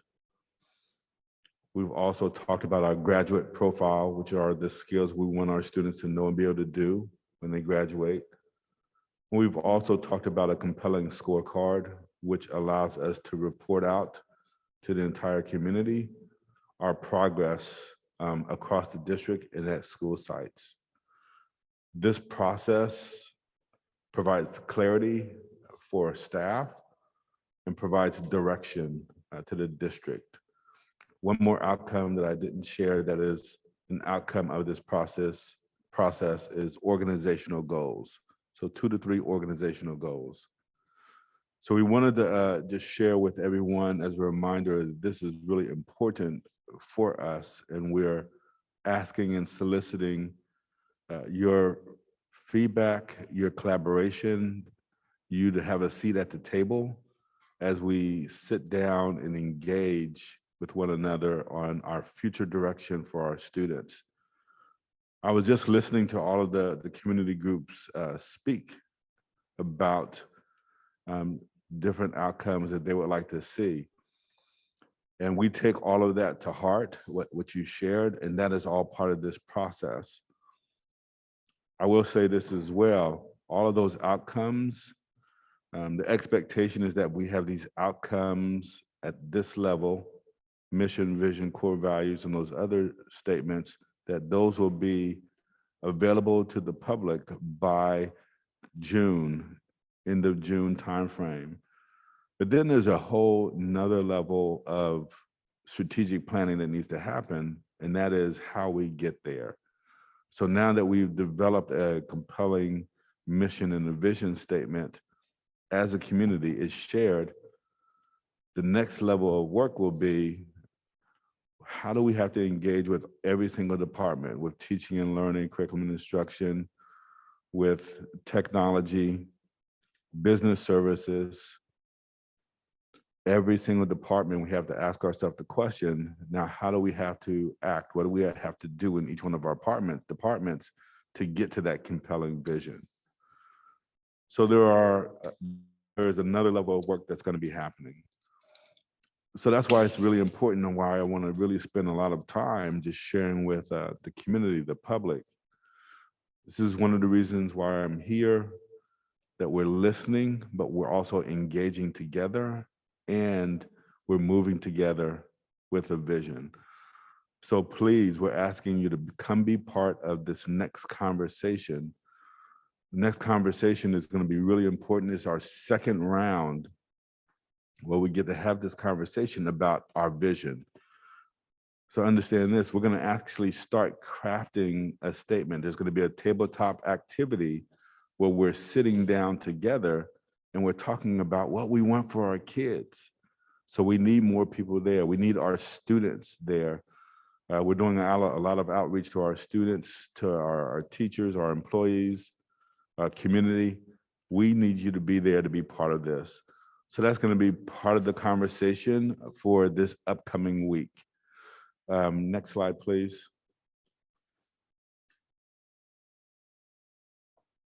The next part of the conversation is really important. We're going to be talking about our why.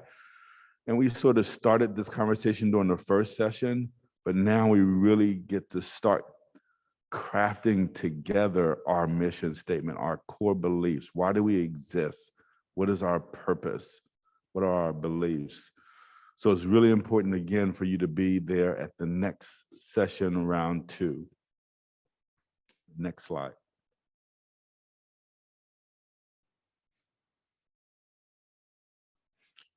So again, just wanted to take time just to reiterate those dates for in-person and for the virtual option. These are going to be back-to-back for staff or myself.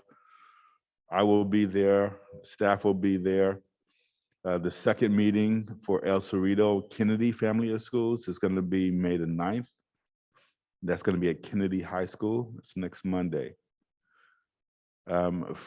For Pinole Hercules Families of Schools, that's going to be May the 10th on Tuesday at Hercules High School. And then for the De Anza Richmond Family of Schools, that's going to be May the 11th at Richmond High School. And then the virtual option will be May the 12th. So that's Monday, Tuesday, Wednesday, and Thursday. If you can't make it for any one of the in-person options, please come to the virtual option. It is really important that we have as many people that wants to be involved to be at the table. Next slide. So as we're thinking about our vision, our mission, our core values, our strategic planning, there's some things that I want us to just consider. And I keep bringing these up at all of those sessions. I've talked about this term of global competency. And what does that really mean? At the top left of the screen, this is what it really means, is that we cannot just prepare our students to be graduating from a high school, going to college, and going to a career. That is great, but it has to be more. We have to be able to prepare our students to compete with other students across the globe. We're obligated to do that. So that's something that I'll keep bringing forward to our community about this concept of what does it mean to prepare our students to be globally competent. When you look down at this little lens as well, you're going to hear me talk about this process, the importance of developing skills that our students deserve to leave here with certain skills, which is going to be our graduate profile, what we want them to know and be able to do. What are our businesses asking for? What are our colleges asking for as well? What are those skills that our students need? And how do we incorporate this into our strategic plan as well? On the far right, global pathways, and you've heard me speak that it can't just be at our high schools, our CTE program, career technical education, our trades, and we have some fabulous programs. But as I've shared before with individuals, education is a commodity and parents are looking for options, and we need to be able to provide many more options to our students, not just at the high school, but at the middle school and the elementary. So you're going to constantly hear me talk about during this process of pathways pre-K through 12th grade. Design thinking approaches. How are we teaching our students to solve problems, think critically? Design thinking is a process. All of our students deserve that. Engaging students, and you're gonna keep hearing me talk about how are we really engaging our students when they come into the classroom, that they're excited, they're ready to learn, they're staying with us in our district. So you hear me talk about this conversation around project and problem-based learning, maker spaces and thinker spaces as well. And then one of the things you hear me talk about a lot about this process is how are we engaging with our parents? How are we training our parents so that they can advocate for their students as well? What responsibilities do our parents have in the home in educating our kids as well? And then you see pre-K. And I've talked a lot about early literacy. It has to happen for all of our kiddos. Every single kiddo in our community, WCCUSD, has to be prepared before they go into kindergarten. So I just wanted to share this, why this strategic planning process is so important and why we need so many more people sitting at the table engaging in this conversation. So once again, I'm inviting all of you to come out to participate. And now at this time, I'm gonna turn it over to our students, to the student trustees for their presentation.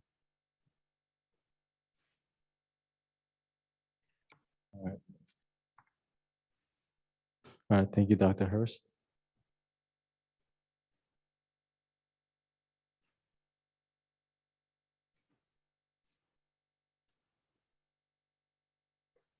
You guys see the screen? Perfect. All right, so this is our WCCUSD Student Trustee Report for May 4th, 2022. So we're gonna start off with the middle school concerns and events. Polling from our middle school sites for the last 3 weeks, since our last presentation, we found 3 major concerns, that being harassment reporting, lack of parent and PTA engagement, and student ID badge rules. From our first site, Korematsu Middle School, students have been communicating or have been working on communicating with our Title IX officer, Rhonda Haney, regarding sexual harassment complaints being tended to. Students are claiming that many reports on the school site are treated as bullying and does not pertain to the actual district code, which they sourced here, AR 5145.7. They're saying that a lot of the claims have been just written off as bullying rather than taken as seriously as a sexual harassment claim. Concern number 2 comes from Betty Reed Soskin Middle School. Students are saying that parent engagement is on decline. School activities have been abandoned and have not occurred recently. 8th grade promotion is happening soon, but not much info has been stated and no times have been set for the event. This was last Friday, so I'm not sure if there's been an update, but this was the current information coming in from last Friday. Concern number 3 comes from 4 school sites: Betty Reed Soskin, Hercules Middle, Pinole Middle, and Korematsu, regarding student ID policy. So the student ID policy has been really in the gray zone. The guidelines are unclear whether or not wearing one is required. District guidelines say that students must be wearing the student IDs at all times while on campus. But since the rule is unclear, compliance rates are really low. So they're asking for more clarity on this issue. And moving on to the events, middle school events, Korematsu has a 7th grade orientation walkthrough on May 10th and the 17th at 6:30 p.m. Also, the 8th grade promotion is coming up, and as well as Betty Reed Soskin Middle School's 8th grade promotion.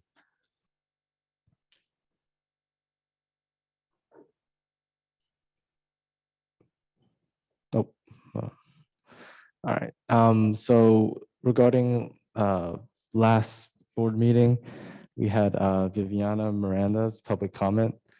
And we listened and we wanted to start a school site food patrol watch. So I talked with Mr.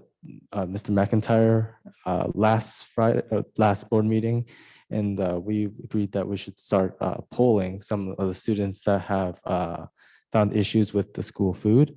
So with the also in Congress, we're looking at creating a school food patrol. Students from each school site will be given access to a Google form that will be most likely presented this coming week. The school form is basically allows students to upload either complaints about spoiled or expired food. And the student trustees, me and Trustee Flores, will be able to process the information and include specific numbers regarding which school site has the least adequate school food, and also see any improvements. So we're hoping to roll out this program later this month, but I think we could speed it up to the end of this week, and hopefully it will continue on to the next student trustee term. So we are hoping to get this project set up sometime soon. And lastly, I just wanted to talk about the school site visit with Dr. Hurst, Trustee Smith-Folds, and we visited Montalvan K through 8 on April 15th. Montalvan was a very welcoming campus, and the student trustees are hoping to visit more school sites this upcoming Friday with Trustee Gonzalez-Oy. And I'll pass it on to Trustee Flores. Thank you, Trustee Leung. Hi, everyone. I hope everybody's doing well. I'm going to present to you guys the high school concerns. So after discussing with the high school group of the All Student Congress, Trustee Leung and I noticed that the majority of the school sites had three major concerns in common. Next slide, please. So the first concern was teacher shortages and pink slips. Students are aware that pink slips are being distributed to teachers, to lay them off. So far, RHS knows that 12 teachers have received pink slips. El Cerrito High School has received more than 20, and El Cerrito High School too, but they haven't, they don't know the exact number. They're very concerned as they know that there's a lot of staff shortages, not a lot of teachers being present. There's some teachers that are missing for math, English, important subjects. And now they know that they're laying off more teachers, and that kind of concerns them as to what will happen next school year. They're afraid that they're going to be left with no teacher. There's going to be some classes that they're going to be left with no teacher, and that's pretty harmful to their education. And yeah, that's their first concern. So the next one is school ID and bag searches. Firstly, I think just like how Trustee Leung stated with the middle schoolers, there's not really a clear reason that was given to students as to why they're requiring school IDs now, since in the beginning it was not enforced, right? Now they're all of a sudden enforcing it, and a lot of students are not, following what they're being asked to do, since they don't know why. So I feel like if we give them a reason why, if we actually tell them why it is important to wear your ID, it would make it easier for students to follow. And as to bag searches, a lot of students notice that there are random bag searches, like just to random students, not all of them. And they notice that it could be discriminatory, since they notice that a lot of students of color are only being checked instead of all of them. So mostly Blacks and Latinos are being searched, and the rest of their students they're not. And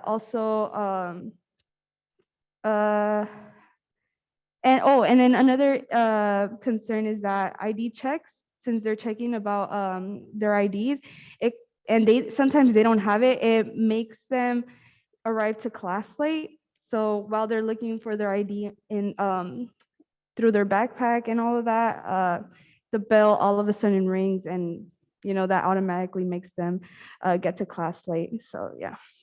Next slide. Okay, so the third concern is sexual harassment between students. Last time I gave a student presentation, this was the same concern. So this is a persistent issue and it needs to be addressed. Students have felt hopeless when reporting issues to a trusted adult in school, and then noticing that nothing gets done. The report, they feel like the report didn't matter. So a lot of our students are asking for is that there needs to be more assemblies, consistent presentations, activities on healthy relationship, consent, and so on, where all students get to participate and learn from. Also, provide resources where students can get help if they need it. Now moving on with their announcements and shout outs, starting off with De Anza High School. Their multicultural rally was on 4/29. Junior and senior prom will be happening on May 14th. And they're shouting out their men's volleyball team since they won TCAL championship. El Cerrito High School, their color rally was on 4/29, and their men's tennis won TCAL. Middle College High School's Culture Day will be on May 6th, and their Teen Night Talent Show will be on May 13th from 6 to 8 p.m. And their Masquerade Prom will be on May 7th. Pinole Valley High School, they're celebrating Lupus Awareness Day on May 10th, and their prom for seniors and juniors will be on May 12th. For RHS, May 28th will be their prom, and Multicultural Night will be on May 6th, and there will be a RHS Music Area Festival tomorrow. So yeah, pretty excited for that. Does anyone have any questions?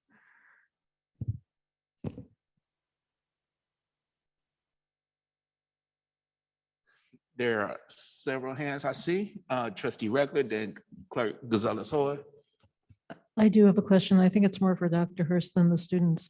Would you be able to clarify about the teacher's pink slips?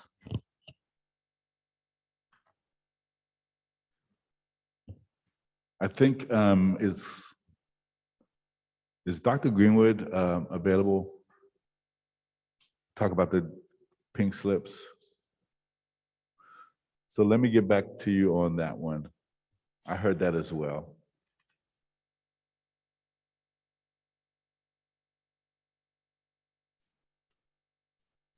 Okay, All right. thank you. Did you have another question? Trustee Reckler? I think that's it. I thank the students for their report. All right, thank you. Clerk Gonzalez-Hoy, and then I think Trustee Smith-Folds. Thank you, President Christian. Thank you, Dr. Hurst. Thank you, Trustee Leong, and thank you, Trustee Flores, for your reports. I do have 3 questions, and I think that they're all related to the student trustees report, but they're for you, Dr. Hurst, and it's okay if you need to get back to me on these. I just wanted to clarify, since we're in public, what is our student ID policy at our sites? So at the high school level and middle school level, students should be wearing their lanyard and their ID. At all times? At all times. Thank you so much. And the report for the high school, they mentioned the sexual harassment between students issue. being what I heard, a reporting issue. Could you talk about what the reporting procedure is for our students if they do encounter a situation like the one that our student trustees mentioned? So any student should be able to go up to any teacher or any adult because we're all mandated reporters. And then those adults will be reporting the issue around the sexual harassment. Thank you so much. And now I can't find my third question, but if I think about it, I'll email you. Thank you so much.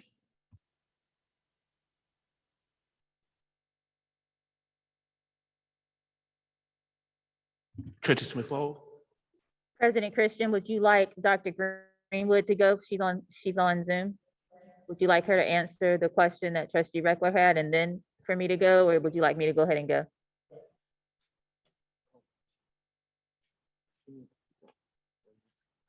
Yes, Dr. Greenwood, it was a question that Trustee Reckler had. Student trustee had a question about a pink slip that a teacher or teachers may be receiving. There were no pink slips given because we did not move forward with the March 15th RIF notices. So I don't know what that communication was given out. So that's mistaken. I just wanted to clarify, sorry about that. It says in our notes, sorry for the miscommunication, but pink slips were offered or were for next school year. It says in our form here from the RHS committee that it says for next school year for Richmond High School. No, so the communication with Richmond High School specifically, due to the allocations giving out for each school site, there may be some teacher movement at that school site because there will be some surplus teachers. So I have been working with Mr. De Leon around that. So some teachers may have to move school site, but there are not pink slips. So they will have a job. All right, thank you for the clarification.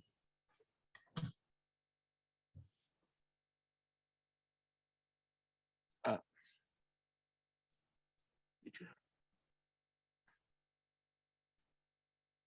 don't know, maybe I could just ask the student trustees if they're clear, if they understand what the pink slip process is. Yep, thank you. Okay, thank you. All right. Trustee Smith-Folds, did you have anything else? I do. Thank you so much, Dr. Hurst and student trustees for the presentation. Dr. Hurst, I have a couple of questions. Where are the locations of the 5-9, 5-10, 5-11, and 5-12? Well, I'm sorry, 5-12 is going to be virtual, but the 5-9 meeting, 5-10 meeting, and 5-11, are they all at the cafeterias? Yes, I did say that I would get that to you. Let me just check with staff real quick and ask your other questions. I'll come right back to that. Yes, sir. And then when we're talking about educating through an equity lens, I want to make sure that we're including adult education and transition. I think that we need to begin to think beyond just K-12, but be a driving force for lifelong education. And lifelong education starts with before TK and all the way until adult ed and past. So I just wanted to bring that forward. I am, student trustees, thank you so much about the parent engagement part. I'm wondering if there's any suggestions that the all student council has about how to get parents more involved, some past practices that may have worked, and if you guys are willing to bring that to us into the sites, that would be great. I also wanted to ask the question about when you do the food patrol watch for our youngest learners, how are they able to report anything, right? So 3rd grade, 4th grade, 5th grade and above, they may be able to use the Google form, but our youngest learners, have you guys thought about how they would report issues with food? Would they go straight to the teacher? Is there going to be a box in the lunchroom that they can maybe scribble something down or be able to check a box? How is that going to be implemented for the youngest learners? All right, thank you for that question. So the way that the Google form is planned right now is that all middle school and high school students will have access to the form, and we're hoping to distribute to all elementary school teachers at the school site level, because we don't have elementary school members at the All Student Congress. So we're hoping to pass that down through the teachers and have it available there.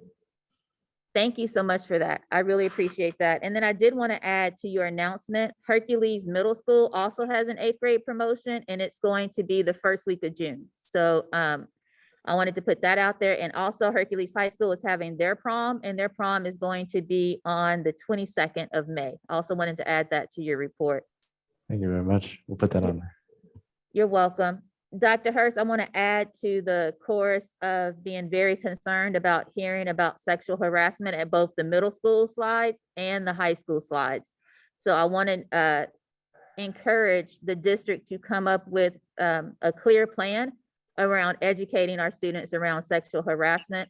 And like the student trustee said, and the all student Congress said, more assemblies on consent, on healthy relationships, on what it looks like to be inside a healthy relationship at their age appropriately.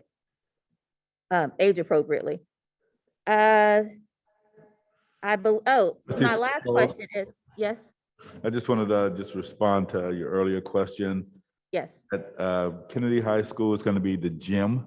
okay, Hercules High School is going to be the gym. okay, Richmond High School will be the cafeteria. thank you. And is it still going to be dinner served and childcare at these? Yes, ma'am. Okay, perfect. And then Dr. Hurst, the last question I have, and I'm not sure if I asked this before, but I am curious. The cost of replacement IDs, is it consistent across every site? Just 1 second. Let me just check Okay. before I answer the question.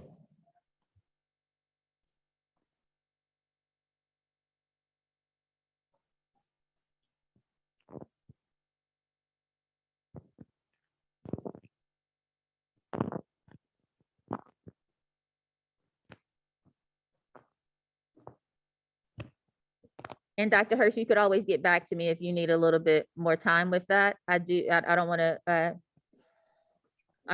take a lot of time from the board, but feel free to get back to me or in a Okay, Friday. thank you so much. We'll get back to you.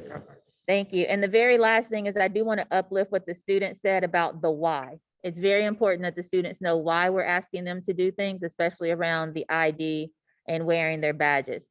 Again, student trustees, thank you for your report. Dr. Hurst, thank you for your superintendent's report. I appreciate it. President Christian, I'm complete. All right, thank you. Thank you. And President Christian, I'm sorry, I'm just checking my volume. You can't hear me clearly, correct? Yeah. Okay, thank you, Trustee Clerk Gonzalez-Hoy. All right, thank you. All right, and so now we'll continue with the agenda.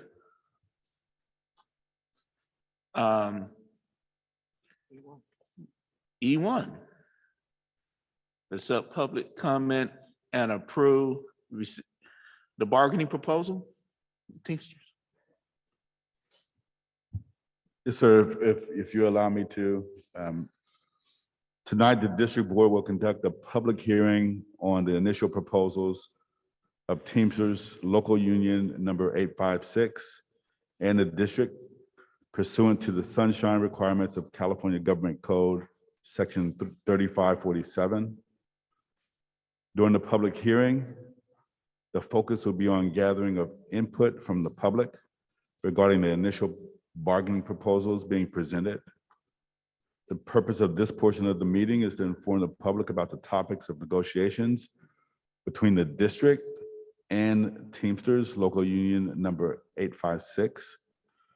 This portion of the meeting will go as follows. There's first going to be the opening of the hearing by the board. After that, we'll hear from Mr. Tanasachuk, who is our Director of Labor Relations, also our district negotiator. He'll be given 10 minutes to make a presentation to the board regarding the initial proposals from the Teamsters Local Union, number 856, and the district. After he finished speaking, the Director of Labor Relations will then, the board president will then ask for public comment on that item. The total time for comment for each participant will be limited to 1 minute. The total time allotted for all public comment on this matter will be 15 minutes. After the public comment, The board members are then allowed to ask clarifying questions to district staff, namely Mr. Tanasachuk. And then after we hear all the questions to staff, then the public hearing will be closed. And if it's okay, Mr. President, at this time, the permission, I would like to open the public hearing on the initial proposals of Teamsters Local Union number 856 in the district. And at this time, I'm going to turn it over to Mr. Tanasachuk.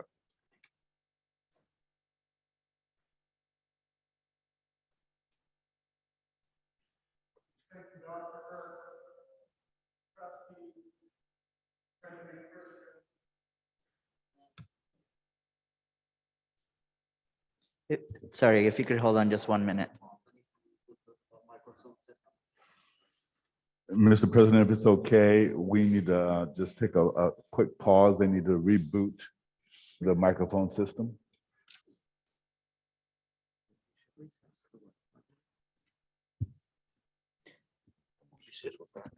President Christian, I motion to recess for 5 minutes. All right. We'll recess for 5 minutes so we can get the system. I'll second that motion. All right. Okay, so we'll recess. All right, we'll vote. All right, start with our student trustees. Trustee Leon. Leon, yes. Thank you. Trustee Flores. Flores, yes. Thank you. Trustee Reckler. Reckler, yes. Thank you. Trustee Smith-Folds. Smith Folds, yes. Thank you. Trustee Phillips. Yeah. Thank you. Clerk Gonzalez. Gonzalez, yes. Thank you. And myself is yes. At 8:45. We'll come back at 8:45. Thank you. We're here, as Dr. Hurst indicated, as part of the sunshine requirements of California Government Code 3547 for the approval and presentation of receipt of the initial bargaining proposals of the Teamsters Local Number 856 and West Contra Costa Unified School District. We're currently under a one-year collective bargaining agreement that expires June 30th, 2022.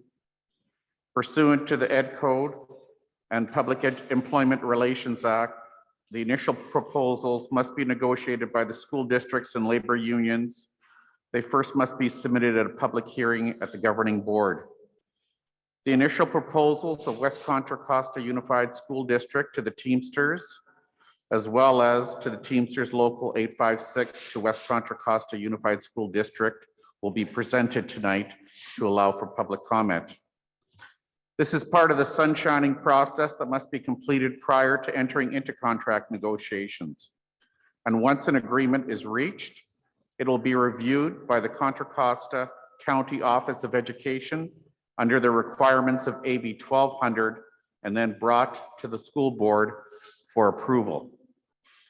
These proposals are for a successor agreement between the Teamster Local Number 856 and WCCUSD.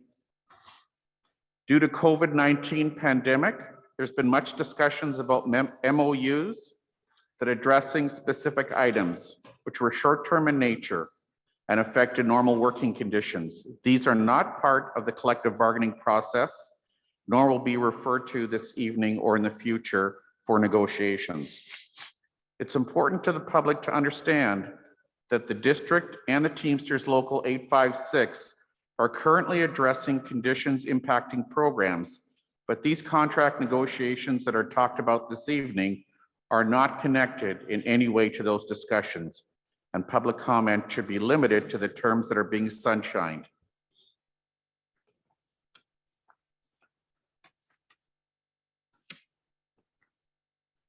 First, WCCUSD initial proposals to the Teamsters include Article 1, Agreement, Article 3, Roster of Positions, Article 4, Negotiation Procedures, Article 8, Grievance Procedure, Article 10, Working Hours, Rest Periods, Lunchtime, Absence from Duty, and Call-in Time, Article 11, Leave of Absence, Article 12, transfer.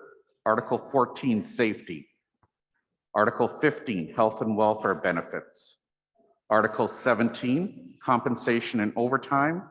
Article 22, restriction of contracting out. Article 30, side letters of agreement. Article 33, 21 and 22 committees. Article 34, apprenticeship program and bargaining teams. Article 35, signatures to the agreement, and Exhibit A, salary schedules. The Teamsters Local Number 856 initial bargaining proposals address the following articles. Article 14, safety. Article 15, benefits. Article 16, compensation. Article 17, overtime. Article 23, reassignment. And Exhibit A, salary schedules. Both the Teamsters Local Union Number 856 as well as West Contra Costa Unified School District reserve the right to open other articles as needed during the negotiation process. Thank you.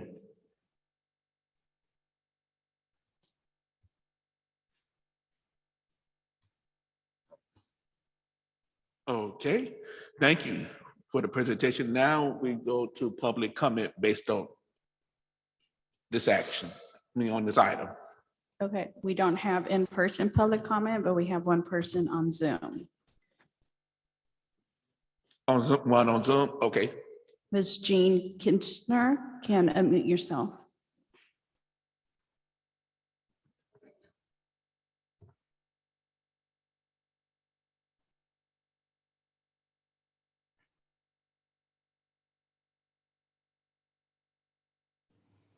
Please unmute yourself.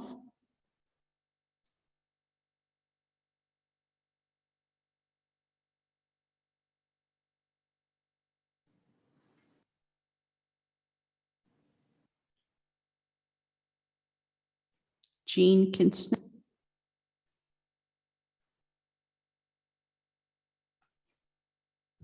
That concludes our public comment. All right, thank you. Questions from the board?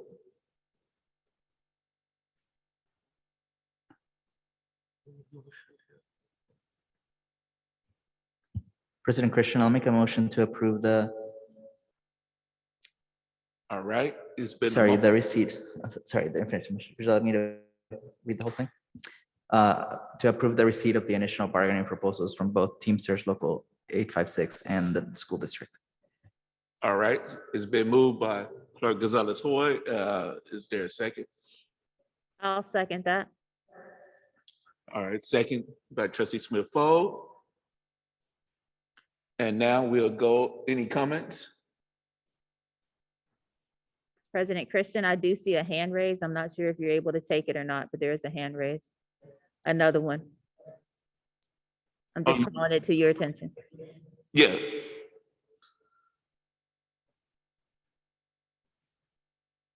Oh. Huh? Is it a member of the public? Yeah, the public comment is closed.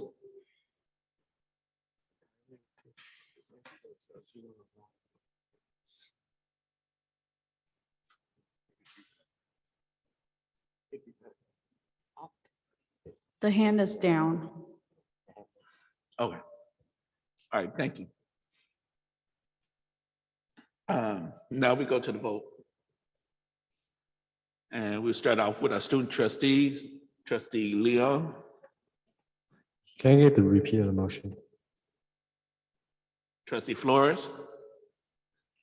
Sorry, President Christian. Trustee Leong wanted a repeat of the motion. All right.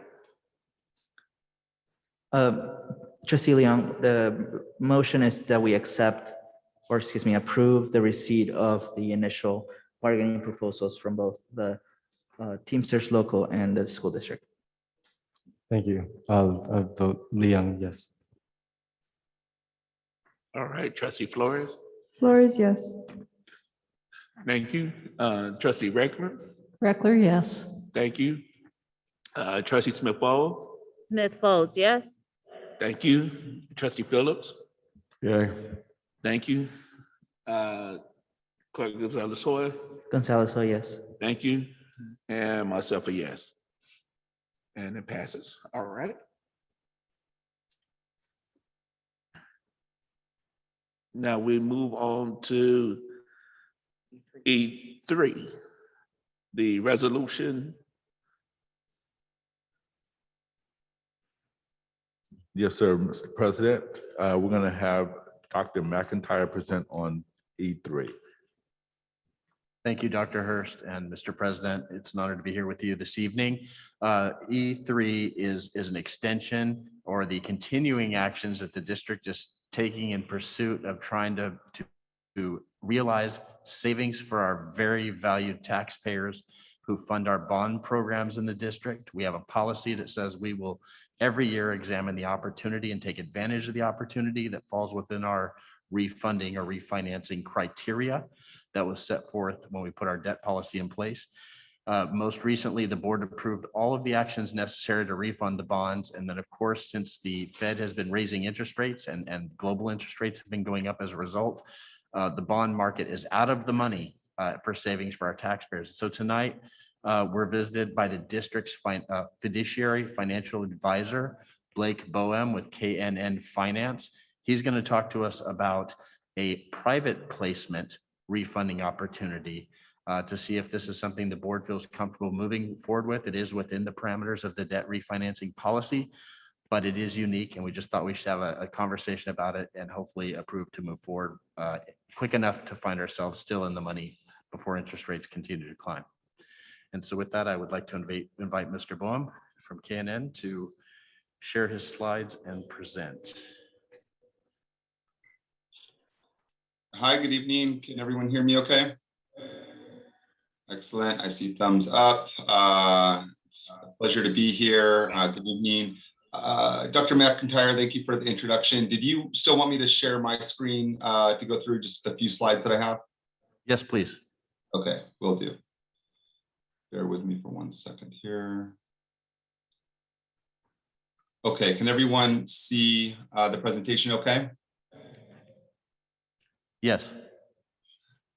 Okay, so as discussed in the introduction by Dr. McIntyre, since kicking off our annual review and our presentation to the board of our annual refunding analysis and viable candidates to refinance and save taxpayers money, the market has underwent an extreme shift in interest rates, largely due to hyperinflation that's going on a macro basis. As mentioned earlier, the Fed's response to prevent further increases in inflation by increasing their Fed funds rate under monetary policy. So as a result of the Fed's actions and the market's reaction to some of those things going on, rates have gone up by 127 basis points or 1.27% on the short end and upwards of 1.56% or 156 basis points on the long end. As a result of these interest rate shifts, the analysis that has been presented and the driver of this annual refunding look has put us out of the money. And I know Dr. McIntyre mentioned that.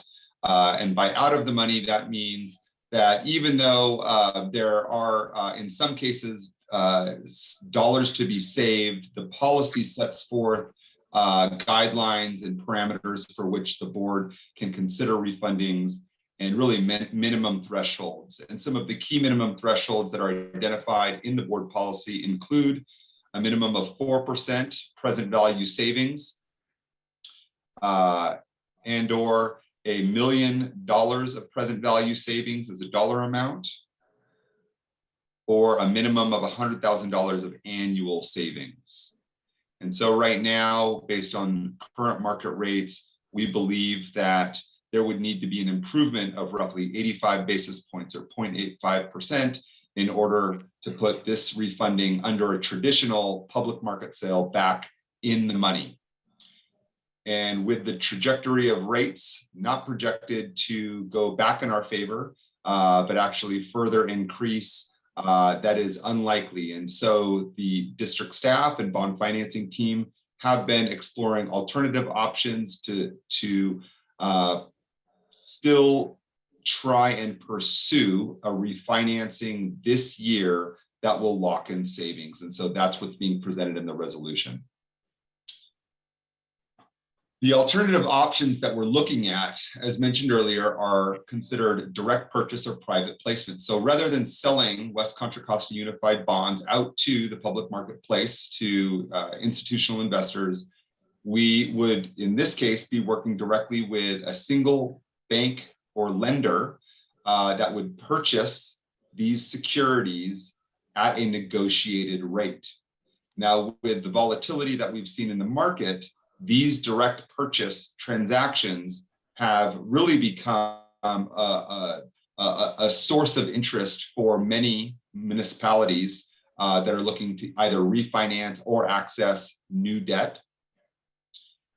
And so here are the three primary options that we're looking at and still weighing options with staff, one of which is considered a delayed draw term loan, in which case the district would lock in a tax exempt rate now, but would not initiate the loan until the bonds that would be refinanced are actually callable, which in this case is 2024. So locking in terms now, locking in rates now, but not initiating the loan until 2024 when the bonds are callable. The second of which is called a Cinderella direct purchase, again, working directly with a bank. And I know having a unique name, but really what that name entails is locking in a taxable rate now, which is a requirement under current legislation that any bonds that are not callable within 90 days would have to lock in taxable rates versus tax exempt rates. But under the Cinderella structure, the loan or refinancing would convert to tax exempt once the bonds are callable in 2024. And under that conversion and tax exempt borrowing, the economics of the refinancing would be improved and substantial savings, we believe substantial savings could still be realized. And then thirdly, a forward delivery, also working directly with the bank, negotiating terms and rates for a transaction that would really close in 2024. Now, for a forward delivery, there is a premium that's required during the course of that forward period, which draws down the savings. But still, under a forward delivery, we do believe that there are considerable savings that could be realized. On the next slide, we look at just a preliminary analysis of each of these potential refunding alternatives. Focusing on the table to the top right, we believe the direct draw loan structure could still generate refunding savings in excess of $6 million, or in present value terms, roughly $4.69 million. That would generate savings of 8.37%, which is well in excess of the district's refunding and restructuring policy. The second scenario, the Cinderella direct purchase option, we believe would generate savings in excess of 4.4 million, or present value dollars, over 3.5 million, or 6.31% of dollars saved as a percentage of the par amount refunded, well in excess of the refunding policy. The forward delivery at this point, while it would generate savings in excess of 2.5 million, or in present value dollars, 1.82 million, the present value savings as a percentage of bonds refunded falls below the minimum 4% threshold. And while we can consider still looking at it right now, is not one of the viable options, but we're still looking at that as one of the three. The direct loan and Cinderella options offer the best economics, and we believe the most favorable terms at this point in terms of dollars saved for the district's taxpayers. Now, while there's pros and cons of this, and each of these options do fall outside of the traditional refinancing approach that the district takes in conjunction with our annual review, these options are relevant and viable financing tools that we could still lock in considerable savings as part of the refunding policy. So really what the resolution provides for is for the district to direct staff to continue weighing these options and solicit bids from direct purchase banks so we can finalize economics associated with these refinancing options and make a decision to proceed as long as the economic thresholds meet the district's refunding policy guidelines. Should the district board decide to approve the refunding supplemental resolution this evening, the timeline would look somewhat like this. Following tonight's approval, we would immediately follow suit with a RFQ process to solicit bids from direct purchase providers, really banks that are active in this area. There's roughly 20 of them that are actively involved in municipal financings on a direct purchase basis, irrespective of the current market environment. So we would solicit bids from all of these folks and identify who would offer the most favorable terms. We would give them about a week to get us proposals back. And we would make our selection likely within 2 weeks from today's date. Once identifying a bank and starting to work with that banking team and their respective legal counsels, we would start drafting documents that would lock in rates and secure certain parameters for this refinancing structure. And then there would be a closing and settlement about 5 weeks from this evening, where the refinancing, in a sense, would be effectuated, savings would be locked in and secured for future property tax levies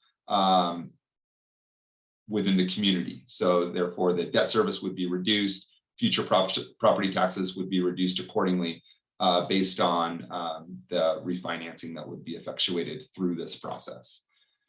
So as Dr. McIntyre mentioned, and as I'll reiterate, really what we're asking the board for this evening is to approve this supplemental resolution to allow district staff and the bond financing team to consider evaluating refinancing options for the benefit of district taxpayers. At this point, I'm happy to answer any questions. I'll turn it back over to you, Dr. McIntyre. I've concluded the presentation. I think it's safe to go with board questions at this point.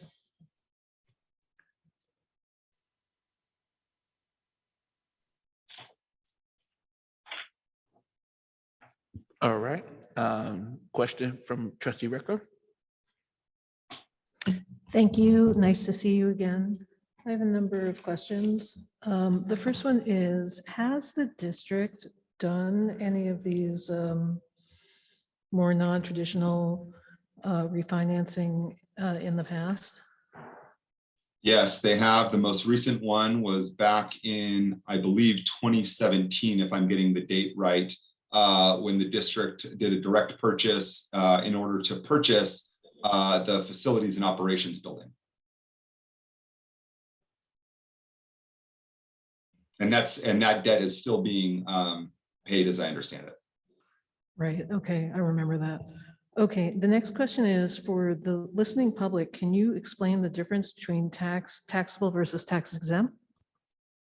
Yeah, of course. The difference is for the investors of these bonds, a favorable tax treatment that municipalities can offer when issuing debt to the investors, a tax exempt status, meaning that they will not be taxed, federally taxed on the interest returns of their bonds.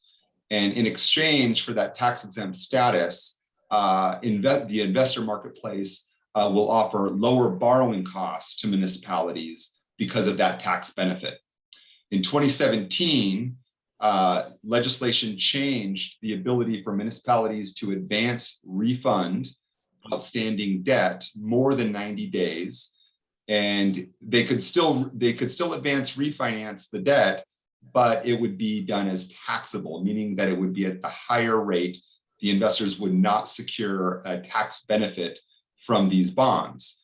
That legislation, there's a lot of thought that goes into why that legislation was put forth. But nevertheless, it's been in place since January of 2017. And so that is the primary differences between issuing a taxable bond and a tax exempt bond. And do you have relationships with lenders? I was a little confused because I saw like JP Morgan up there, but then you said you were going to shop it. So are you shopping it? Or do you have a bank in mind or a pre-existing relationship that you just go to? We would shop it. The involvement of JP Morgan is they are part of the district's bond financing team. JP Morgan and Raymond James were originally identified as negotiated underwriters that the district wanted to work with back in 2017, 2018, I believe it was, when the district underwent an RFP process. And so as this refinancing originally presented itself as a traditional public market sale, we would have been working with JP Morgan and Raymond James in that context. As things have evolved and we're starting to now look towards a direct purchase opportunity, we're still soliciting information from JP Morgan and Raymond James and working with them on the collective strategy and collaboration, but they're not guaranteed a role in terms of a banking role in this context. Their role is so far has really been strategic and providing rates. One of the three options that I did present is a banking tool or option that's available that really only JP Morgan provides, as we understand it, as it's been presented, and that's the delayed draw term loan. So that would not, if that were the option that we would go with, that would not really entail a procurement process. But we are going to be reaching out with an RFP to direct banks, irrespective of the options right now, to solidify rates and financing terms under the two other options, the Cinderella direct purchase option and the forward delivery option. Really, one other thing I'll mention is the Cinderella option is sticking out right now as a favorable option because it does allow the district's financing costs to be included within that transaction and settled at closing. Whereas the direct draw term loan that would be initiated with JP Morgan would just be securing transactional parameters and a rate right now, and not until 2024 would the loan be funded. And so any costs incurred for the financing would need to be covered by some other financing financial resources. And that's one of the primary drivers right now that is having district staff and the financing team really focusing in on the Cinderella option, because the economics look good and some of the other financing conditions are favorable and act more like a traditional loan structure. What's the downside to soliciting or to working this way outside of the norm?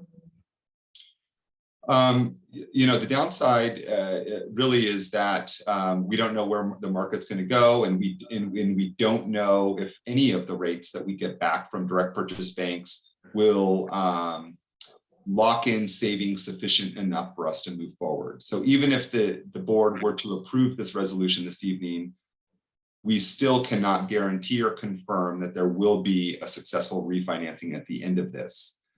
On the upside, by reaching out to direct purchase lenders to solicit rates, there is no requirement or guarantee that the district needs to take action or move forward with these bank providers. So it's really just a continuation of information and trying to piece this thing together for the benefit of district taxpayers in a extremely volatile market.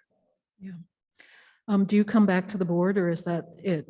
Are you done after if this gets approved? Do you come back, or that's it? If this gets approved, it would be really on district staff and the bond financing team's shoulders to get the refinancing completed. And if the economics make sense and comply with the board policy, and if that were to take place, I would return and offer the board a post refinancing summary, sharing the highlights of how much was saved, what was the rate, what were the final costs, what bank we ended up selecting through the procurement process, kind of the highlights there. Yes, so I would be back in that context, but this resolution offers the last governance approval that would be needed for staff to move forward with the refinancing if conditions permit us to. Finally, for Dr. McIntyre, what's your recommendation? I suggest we move forward, and as you heard from Mr. Boehm, right now, of the choices we've heard about, I think getting a broad market input around the Cinderella option, because it requires us to advance no cash. While it may result in slightly lower savings for taxpayers, it's the best combination of savings and not putting any money out of our general fund at risk. There's no risk to moving forward because we cannot execute without being within the parameters of board policy. Okay, thank you. I'm complete. All right, thank you. Are there any other questions? Trustee Smith-Long? Thank you, President Christian. The question that Trustee Reckler asked was my question about coming back to the board, because I saw the timeline and I didn't see where you come back to the board in the timeline. So that was my question. You answered it adequately for me. Mr. McIntyre, I would encourage board updates throughout the process. And then when a decision has been made, if this passes, when a decision is be made, that Mr. Blake comes back again. Thank you. All right, Trustee Phillips. Thank you, sir. So you will recall that a couple of years ago, we ended up in the Wall Street Journal. And the title of the article is "When Wall Street Flips Municipal Bonds, Towns and Schools Pay the Price." A journal analysis of trading data suggests new bonds often are underpriced, which means taxpayers will pay more interest. And this article, I believe, is from 2019. And Blake, we've discussed this prior to this board coming on, and I know that I have asked you questions about this article specifically. So my question tonight is, what you are proposing, is this the same thing or some variation of what got us in the Wall Street Journal a couple years ago? Thank you, Member Phillips. Yes, we have spoken about that article, and while there's a lot in that article that I don't agree with, just to answer your question, that was really focused on a public market sale where there are many institutional buyers that will have an opportunity, once buying some portion of the district's bonds, to then resell them elsewhere. Oftentimes, institutional investors of municipal bonds who are in the market on a daily basis will be on the forefront of setting market rates.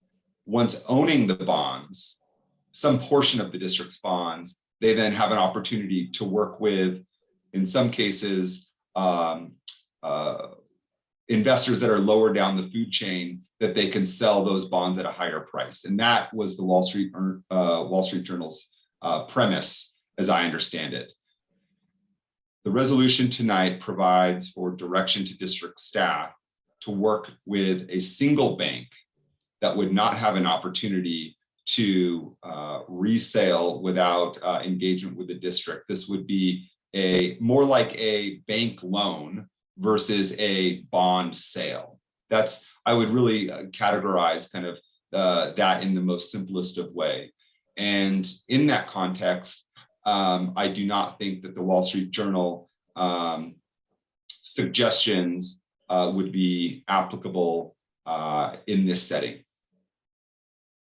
I personally would not have fear that the district would be put in a position of liability as a result of considering one of these options on the table in order to refinance some outstanding debt and save taxpayers money.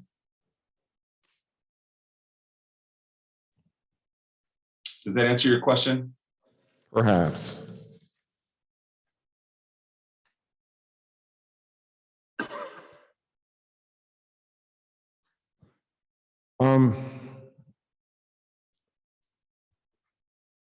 My colleagues on the board, I don't know if they even know what I'm addressing, and I don't know if the superintendent knows what I'm addressing, and I don't know if Mr. McIntyre does either. So as I pulled up the article while you were speaking, this seems to be an issue where the underwriting bank who was responsible for distributing the loans, there's likely arguments about whether or not they adequately marketed the loans, because clearly certain years that were resold didn't have a high enough subscription, meaning we didn't have 2 or 3 times the number of people willing to buy those subscriptions to drive the price down to true market. So if you only have one buyer, for example, of a series, say 25 years from now, well, they can offer whatever they want. There's no real competition because there's not 2 or 3 other people willing to buy that same piece of the debt. And so that makes it easier for the underwriting bank to then therefore go resell it and make a profit. So it seems to be an issue of subscription level and marketing versus kind of the fiduciary duty that Canon and the district have to the taxpayers as I'm reading it. So my concern is that the same thing doesn't happen or some variation of the same thing. And I know that what I'm hearing is that this is more akin to a loan than a bond sale.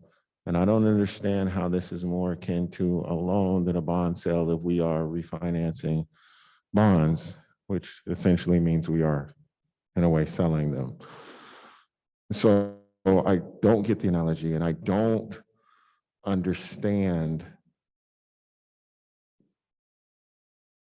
how this does not prevent the same thing from happening. And that has not been made clear to me. I do wish to refinance these bonds to bring down payments that the taxpayers have to make over time. But my understanding of this thing, and I'm not a finance guy, but my understanding of this thing is that if there is a possibility for these things to be essentially flipped, that over time, the taxpayers don't really end up paying. And we end up assuming excess water that we would not have. And when I say we, I mean taxpayers in this district end up assuming excess water that they would not have otherwise. And I don't feel like that is actually being addressed, because I understand that last time this took place,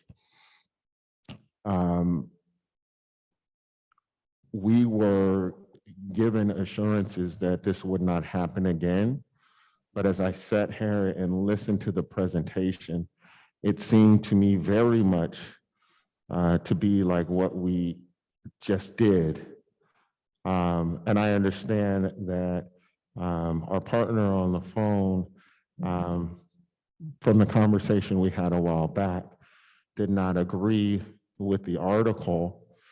But whether he agrees with the article or not, I don't want to end up back in the Wall Street Journal And I just need someone to explain to me, and quite frankly, to the entire board, how this is different in a way that everyone can understand. And I have not heard that this evening. Mr. Boehm, do you want to take a crack at it? If not, I can. Yeah, why don't I take a stab at it, and then you can, add backfill along the way. I think the question originates on where funding arrives from, whether the district is selling new bonds for projects or refinancing old bonds. There is a source of funding that needs to be generated, and that funding is sold through issuing debt. And in a public market sale, which is the route that the district typically goes when selling new bonds or refinancing old bonds, is to work with a bond underwriter who is going to help negotiate rates based on feedback that they're getting from institutional buyers. And there is an order period for which the district's bonds are made available to the marketplace. And the marketplace is submitting orders based on the rates that are provided by the underwriting bank. And through the course of the order period, if there are sufficient orders placed, the bonds are sold at the rates that are provided. The funds are then generated either on a new money basis, making monies available for projects, or on a refinancing basis, making monies available to pay off old debt and put in place the new rates that were just negotiated. Now, I'm trying to keep it, I get it. Not everyone deals with finance and bonds every day. I'm trying to keep it as direct as possible, but give you enough so I'm answering your question. Under the options that were discussed tonight, there is still a point of where funds are generated. And so in this case, rather than an underwriting bank working with a bunch of different institutional investors, there is a single bank that would be buying or purchasing the loan and generating funds to refinance debt. So if there's $50 million worth of refinancing bonds sold, a single bank would be buying all 50 million at a rate that they're providing through an RFP process. And we're soliciting rates from every bank that does direct purchase loans or direct purchase transactions that are out there. And so at the end of the day, if a bank provides the district with a favorable rate that can generate significant taxpayer savings in excess of the district's board policy, that would suggest that staff and the bond financing team proceed as planned with that lending bank at the proposed rate.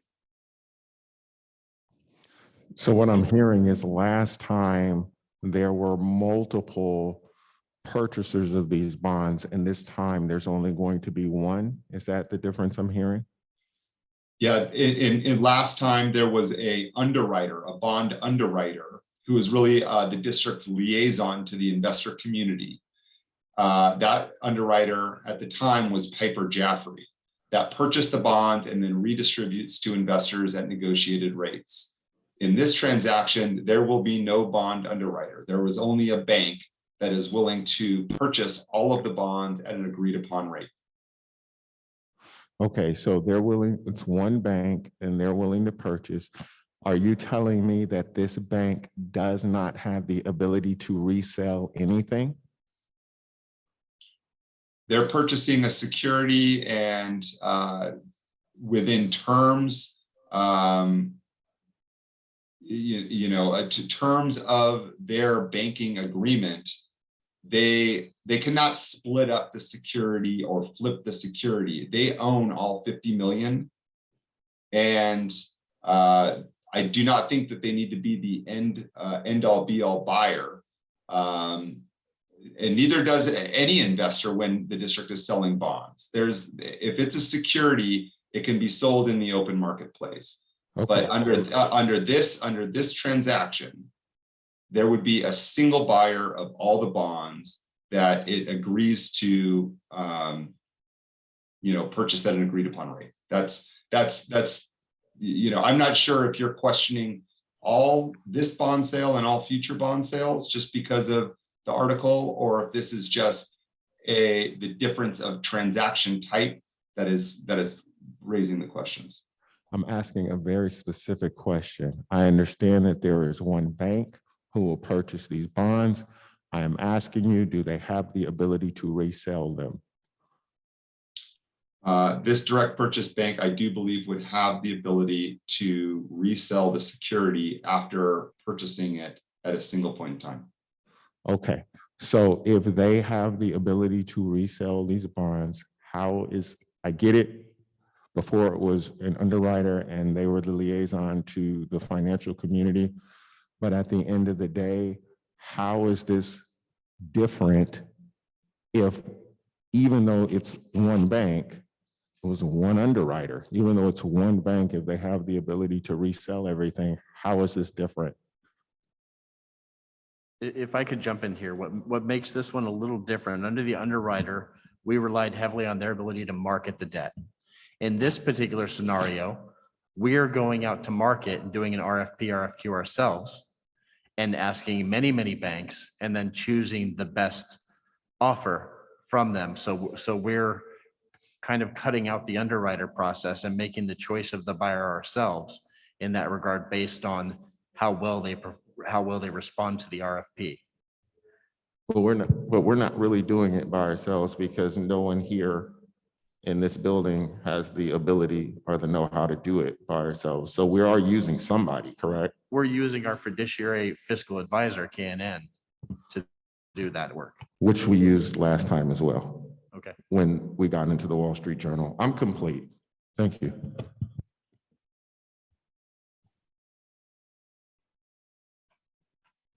Trustee Becker? If I can ask one final question, though, in both cases, whether it was the one that ended up in the Wall Street Journal or whether what we're doing now, we have a board policy, we're going to make our return, and our expenses are capped. Is that not correct? That is correct. So what they do after, and this happens all the time, that bonds are resold and there's this whole market out there after, that is not atypical, that there's resale, correct? To the best of my knowledge, all public securities have the ability to be resold. And that's normal standard practice of how this industry works, whether we like it or not. I mean, right? That is correct. And so we will make our money, and we won't be, there's no doubt that our board policy will be adhered to, and we will return to the taxpayers at the rate that's in the policy, correct? We could not execute the final agreement unless it met all the terms of the policy. The board has provided bookends for us in that regard. Okay, thank you. All right, thank you. President Christian, I have another question. All right, go ahead, Trustee Smith-Foley. So, Mr. McIntyre, let me just try to wrap my mind around what you have been saying this whole time. Okay. I didn't have a chance to look at the article. I just heard from about the article from Trustee Phillips right now. So you're telling me that typically what will happen is the district will go out and just have many people take these bonds, right? What you're doing now is one entity is going to take the bonds. You're going to shop around and find which bank is going to give you the best deal on taking all of these bonds, not some of them, not partial, but all of the bonds together. Once that bank gives you a good deal, whatever the deal is, whatever is inside the board policy, and whichever one, before the banks even have to come, they have to be within inside the board policy. And then all the ones that come, the 5, 6, 3, 2, whatever, you're going to look and see which one of those banks has the best deal.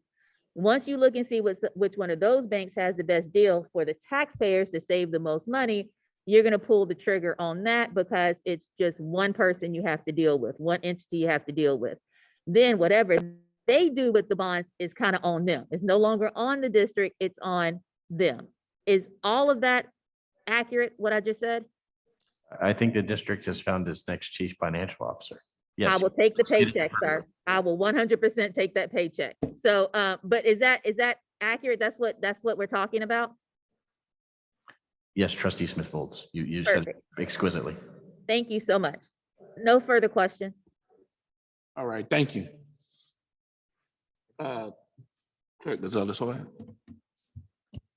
President Christian, I move resolution number 82, 2122, supplementing resolution number 65, 2122 to allow the West Contra Costa Unified School District 2022 general obligation refund bonds to be sold directly to the bank or through a private placement and approving certain other matters related to said bonds. Reckler will second. All right, it's been moved by Clerk Gonzalez-Hoy, second by Trustee Reckler.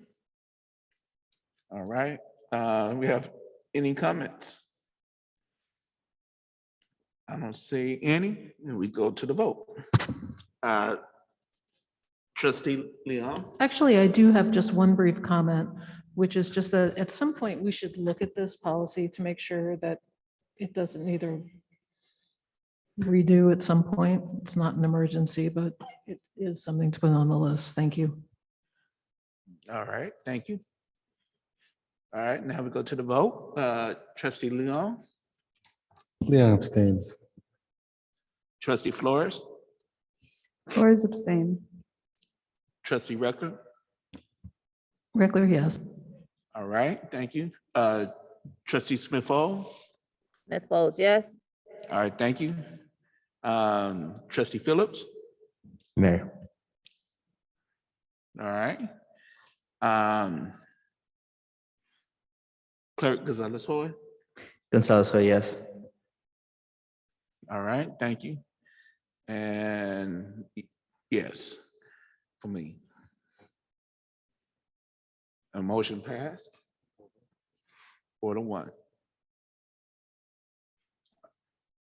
All right, that's item 4. Dr. McIntyre is going to be presenting on this as well, sir.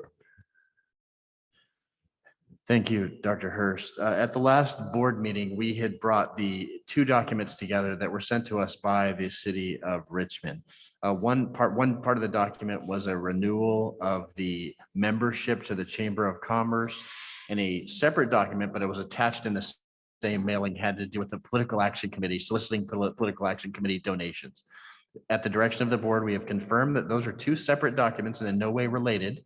We pulled the Political Action Committee document off of the agenda item and brought back the request or the direction from the board as to whether or not we would like to be a member of the Richmond Chamber of Commerce. The cost is $5,000.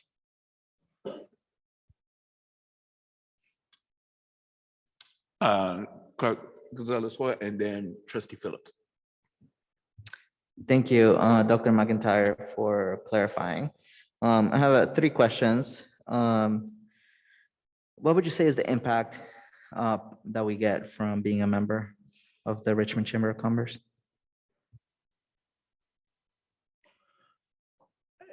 As someone who's somewhat new to the community, sir, I would have to defer to those who've probably had a more active engagement with the local chamber. In prior districts, I have seen that involvement with groups like the Chamber of Commerce and some of the what we call the animal clubs have been essential. For example, when we needed to sell public debt, if we were going to do a new bond, these communities have come out and supported us in the past. But this is, this is definitely a political decision in that regard. Thank you. Who from staff represents us at the Richmond Chamber of Commerce? We presently do not have a membership with the Richmond Chamber of Commerce. Thank you. Do we also contribute to our other 4 cities Chamber of Commerce? Not at this time. Thank you. And is there anybody in staff that could speak about the impact of being a member of the Richmond Chamber of Commerce? Allison Hui, with our CTE staff, has some engagement. Perhaps she'd be willing to speak to that. Allison, you're muted. I appreciate that. I'm just talking to myself this evening. Thank you, Dr. McIntyre. Yes, so as the Director of College and Career and overseeing our career and technical education programs, our department has been attending chamber events, both for Richmond Chamber of Commerce, as well as the other chambers. We just attended the joint chamber mixer that was held out in Rodeo for our regional chambers.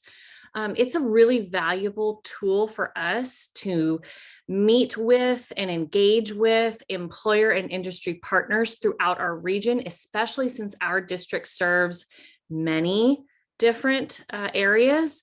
Being members of chambers is just an incredible tool that allows us better exposure to and engagement with our employer and industry partners. I would recommend we engage with as many of our local chambers as we're able to. Thank you, Ms. Huey. Then let me do a follow-up question for you then. Instead of maybe not doing one Chamber of Commerce, then you recommend that we actually join all 5 Chamber of Commerce? If the opportunity presents itself, yes, I would recommend that we are a member of every chamber for every city that we serve. And would you say that the partnership with the Chamber of Commerce is actually bringing in resources for CTE?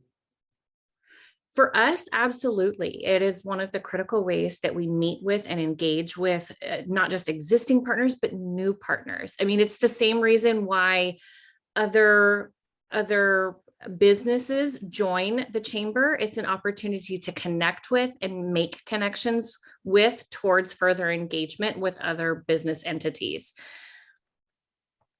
Thank you, Dr. Huey, and thank you, Dr. McIntyre. My last question is for Dr. Hurst.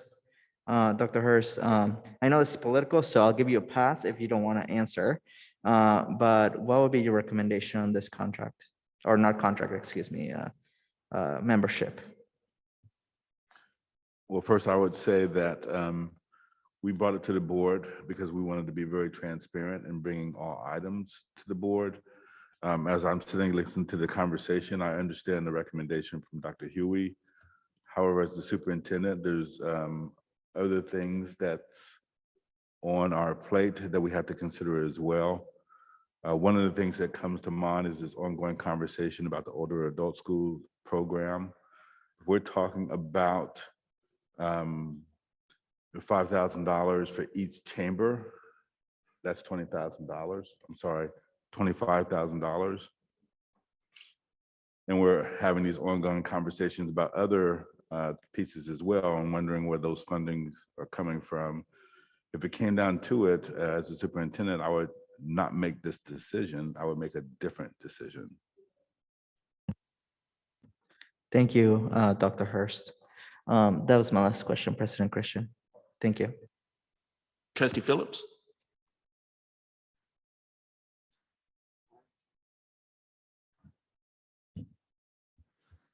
I have comments that I would like to make, so. And then after that, or whenever you're ready for a motion, but I have some comments that I would like to make.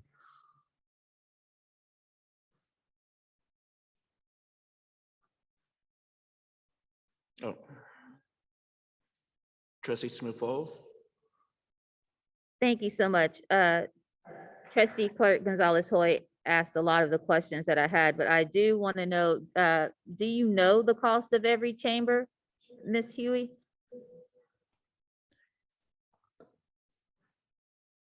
Hi there. No, ma'am. No, I do not. My department's funding from CTE grant sources does not permit us to utilize those sources for memberships to chambers. So we haven't been members, but I've been attending on my own as a representative from our organization. And so the cost of membership. That leads to my second question. You can participate without being a member because you've been going, right? You've been going and telling our story without being a member of these chambers. Is that accurate? Yes, but I've been paying out of pocket for the events.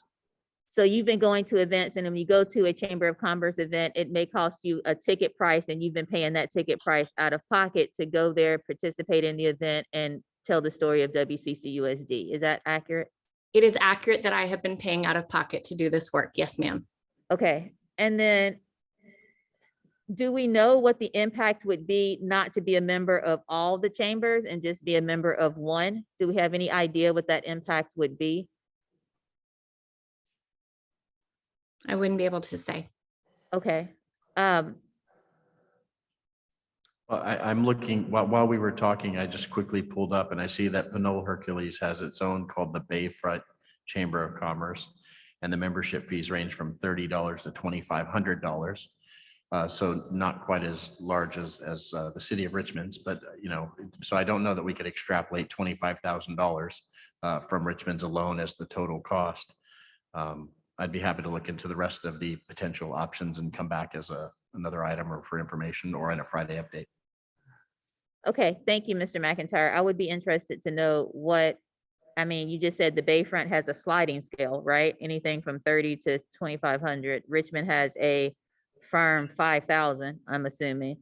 Does the city of San Pablo have a chamber of commerce? They do. And El Cerrito, I'm assuming, has a chamber also. Okay. Those are all of my questions. I do have a couple of comments. Thank you. Trustee Rector. Thank you. Will the county review the fiscal impact of this? This would be something that would get scrutiny by the county. Yes. Positively or negatively? We would certainly need to put an additional expenditure that wasn't in the budget into context for them on how we thought it would, what impact we thought it would yield for us. It would likely get some pushback. And my other question is, do school districts normally join chambers? 1/3 of the 3 districts I've worked with have been members of the chambers. Okay, thank you. Can we reimburse Ms. Huey for her expenses? I would be glad to follow up with Dr. Hewitt after this meeting. You have a question, Trustee Phillips? I have a couple of comments that I would like to make whenever All right. is appropriate. Yep. All right, we need a motion to, for this. I move that we join the Richmond Chamber of Commerce at the lowest membership level that we can. Meaning if it's lower than 5, then we do the lower than 5. All right, this has been moved by Trustee Phillips. Is there a second?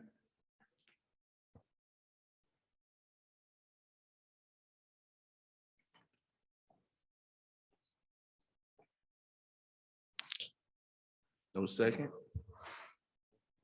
If I could, Mr. Chair, I understand that there's not a second, but if you would indulge me and allow me to make a comment, I'm asking the chair if Mr. Chair, can.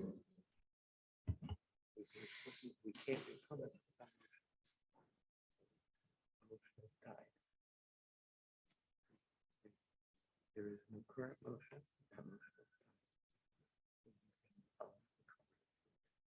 Okay, but you need to make sure that. It's brought to my attention, the parliamentary said the motion has died. I'm not allowed to comment. I can't second my own motion. I know that, that's why I asked the chair to explain that the motion is dead, but we can still continue. Thank you.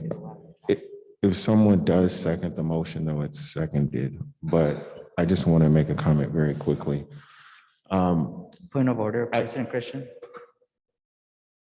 I just want to make sure that we keep to our rules consistently.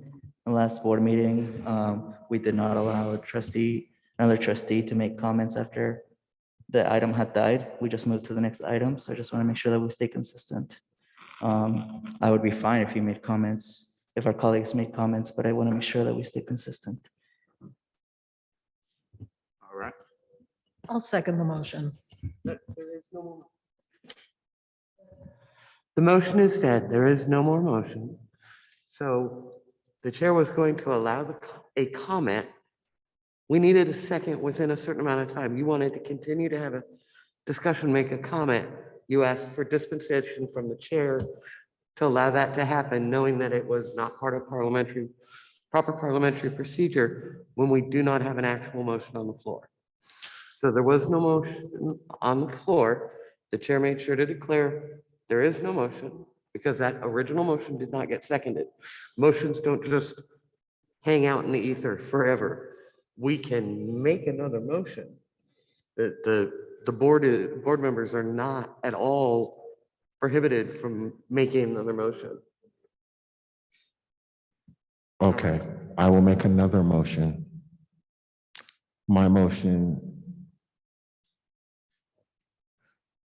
is that we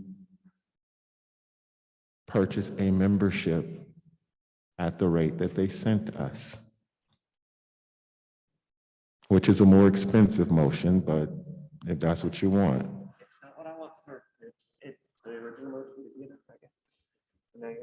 All right, I'll second it. All right. All right, now we can go to comments, based on the motion and the second. So, okay. So I believe what we need to do as a board and as a staff is to think about things long-term. Sometimes there are issues that we have, and because of those issues, we get tunnel vision and we become very short-sighted. Now, if we use, and I really do mean use, a chamber membership properly, and this means not just regarding CTE. If we, with our financial situation, to be frank, we need to get in the room with as many entities as possible that have financing that can donate or grant. So we're talking about CTE. I'm talking about fundraising. And if we leverage a chamber membership, meaning that someone is actually going, that someone, and I don't mean just to talk about CTE, but that someone is actually going, and that their role when they go to these events is to network with as many business people as possible to cultivate donors. We could end up actually making, I'm just going to say it, making money for our district and for our kids. This is very similar to the conversation that we had about the Advocate in Sacramento. We had very short-sighted vision, and we said to ourselves, oh, we don't want to spend this money because we don't have a lot. But we never thought to ourselves, at least initially, that if we engage with an advocate, that the return could be way more than the initial input. And what I'm trying to say tonight, regardless of how this board votes, is that we have to understand that to make money, I'll put it this way, because this is something that people understand, to make money, sometimes you have to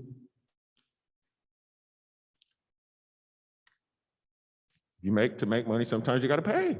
Sometimes you have to put up money. Sometimes you have to spend money to make money. And what I'm hearing is staff asking us, do we want to pay to let them get into the room with people who have money that we need? And I'm willing to pay for that. Now, granted, Dr. Hurst, if this passes, it doesn't seem like it will, but if it does, we need to go to these functions with a mission. And that mission is, yes, to get networking for our CTE, but that mission is to cultivate the Chevrons and the larger entities that are part of the Richmond Chamber, because we need their support. I'll say it very nicely. Support is another word for money, but I'll say it very nicely. So with that, I'm done. I hope that we grow in our thinking, and that we begin to look at things more long-term, because these short-sighted things are not going to get us where we're trying to go. Thank you for allowing me to speak. Trustee Reckler, thank you for helping me be able to speak. And I've said my piece. All right, thank you. Thank you, Trustee Phillips. Now we go to Clerk Gonzalez-Hoy. Thank you, President Christian. And I see our two colleagues also have their hands up, but my hand's up because 9:55. We have 3 more discussion items. And I have a 6 in the morning meeting, so I'm the last one that wants to stay here late, but I do want us to get through our agenda tonight. And we have this attendance item that is really large and important. So I don't know if we want to take a motion to extend the meeting so that we can finish the items. No, I see our parliamentarian saying no. I have to make the motion, is that what you're saying? Please don't ask to make motions. If you want to make a motion, make a motion. Oh, thank you. Okay, I'll make the motion that we extend the meeting until we are finished with F3, which it will be the next item, the attendance item. So just to clarify, you want to continue until we do F3. However, we do have a consent item left as well, so that would not allow for the consent item.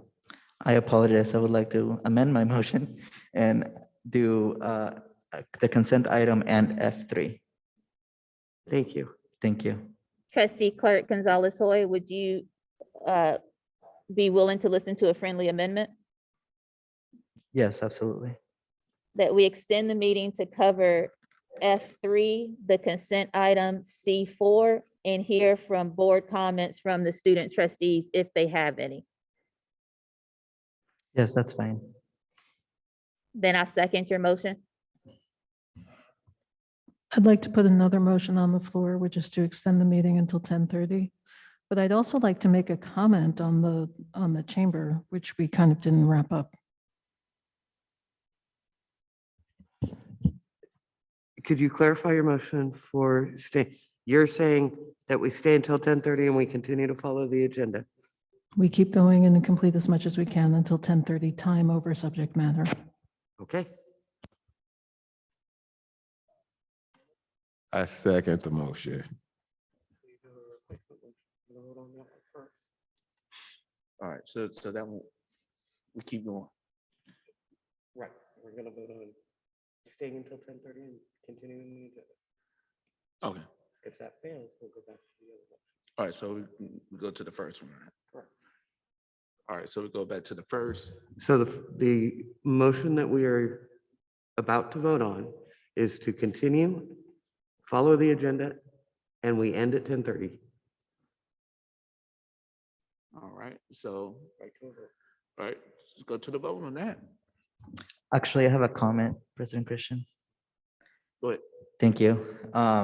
I understand we want to finish at 10:30, but we're just not finishing. So our there's no items. debate on extending time. I'm sorry? There's no debate on this item. I'm We go to sorry? a vote. There is no debate on this item. There's no comments on this There motion? is no comment, no debate. We go right to a vote. Okay, I'm getting used to the rules. Thank you. All right, so we just go right to the vote. Trustee Leon, Yeah, no. Trustee Flores, Trustee Flores, Floor is no. All right, trustee Reckler, Reckler, yes. trustee Smith Fall, Smith Folds, no. all right. Trustee Phillips, Yay. all right. And clerk Gonzalez Hoy, Thank you. Gonzalez Hoy, no. and myself, yes.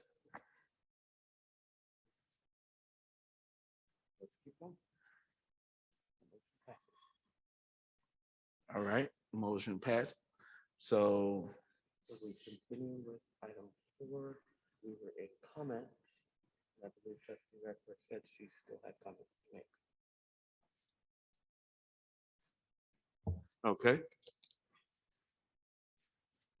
So we continue with item 4. And we were in the comments, and I believe trustee Reckler said she still had comments to make.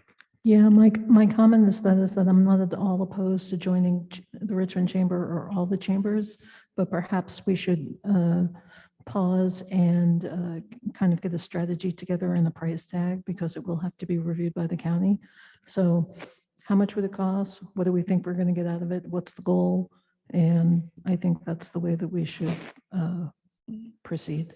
And if the board votes it down tonight, it can come back. It's not like the chamber, you join once a year, you can join at any time, I believe. So it's an open discussion to be had for the future. Thank you. President Christian, I have a comment when I'm available, when you're ready for me to speak. I have a comment. all right, go ahead.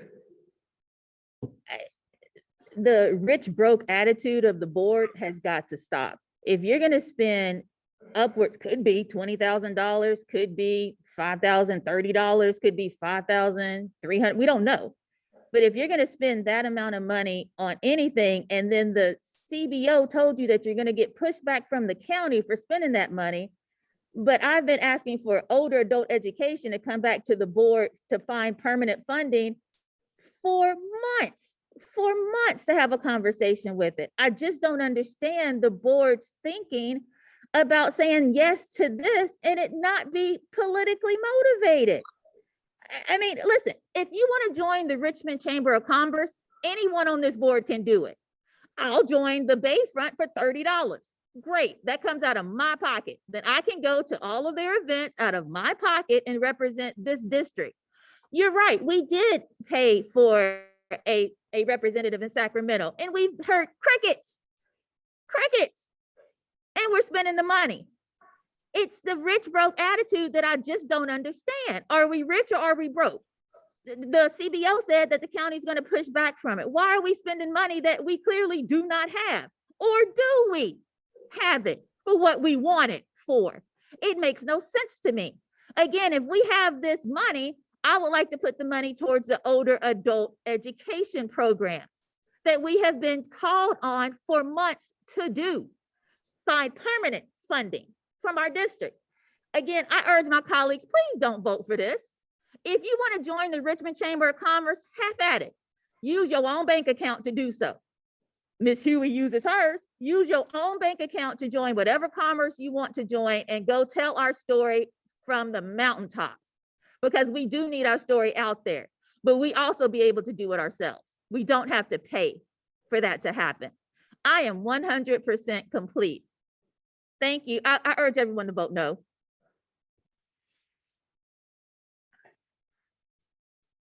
All right, any more comments? All right, now we go to the vote. All right, start off with our student trustees. Trustee Leon, Leon abstains. trustee Flores, Abstain. trustee Reckler, Reckler, no.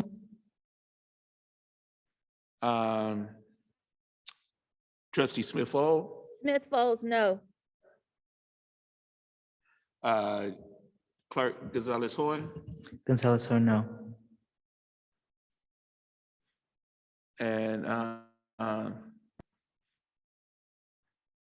myself,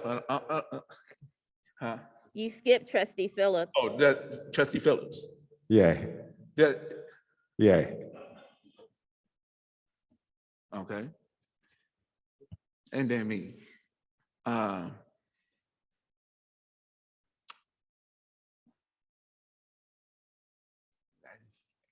There's no tie here. Uh, It's gonna done either way. yes. Yep. 3 no, 3 no's 2 yes. and 2 yes. Fail. The motion fails. Moving on. Moving on. We're now at item F3 under discussion. F3. F3. F3, because when we adopted the agenda, the attendance and student enrollment. Okay, so we're on student enrollment. To the top. Okay, so student enrollment. So go ahead. We're gonna have Mr. Trujillo come up and do the presentation. Thank you, sir. Point of order, sorry, Mr. Trujillo. Quick question. Since we still have the consent item, is there, if we don't pass it tonight, is there anything, will it hurt us at all if we don't pass it tonight? Dr. Hurst, I'm just worried that we definitely won't have time to get to it, so. Ms. Martin, we need that item that was removed passed this evening, please.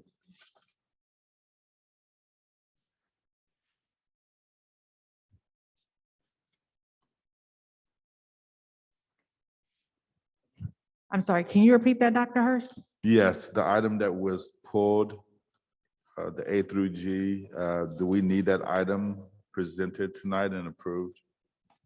Yes, we do.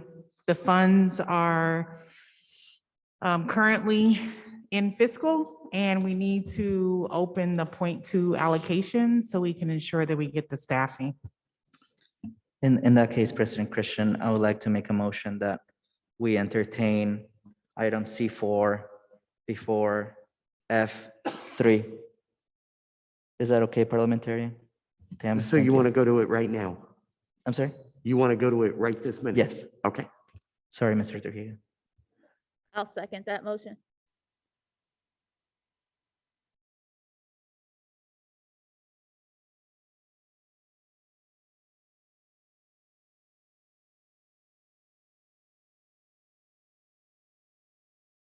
President Christian, sorry, you're muted, just FYI. Did you have it?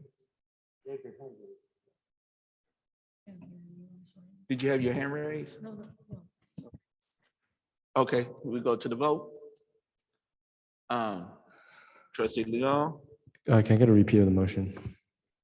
To hear item C4 right now.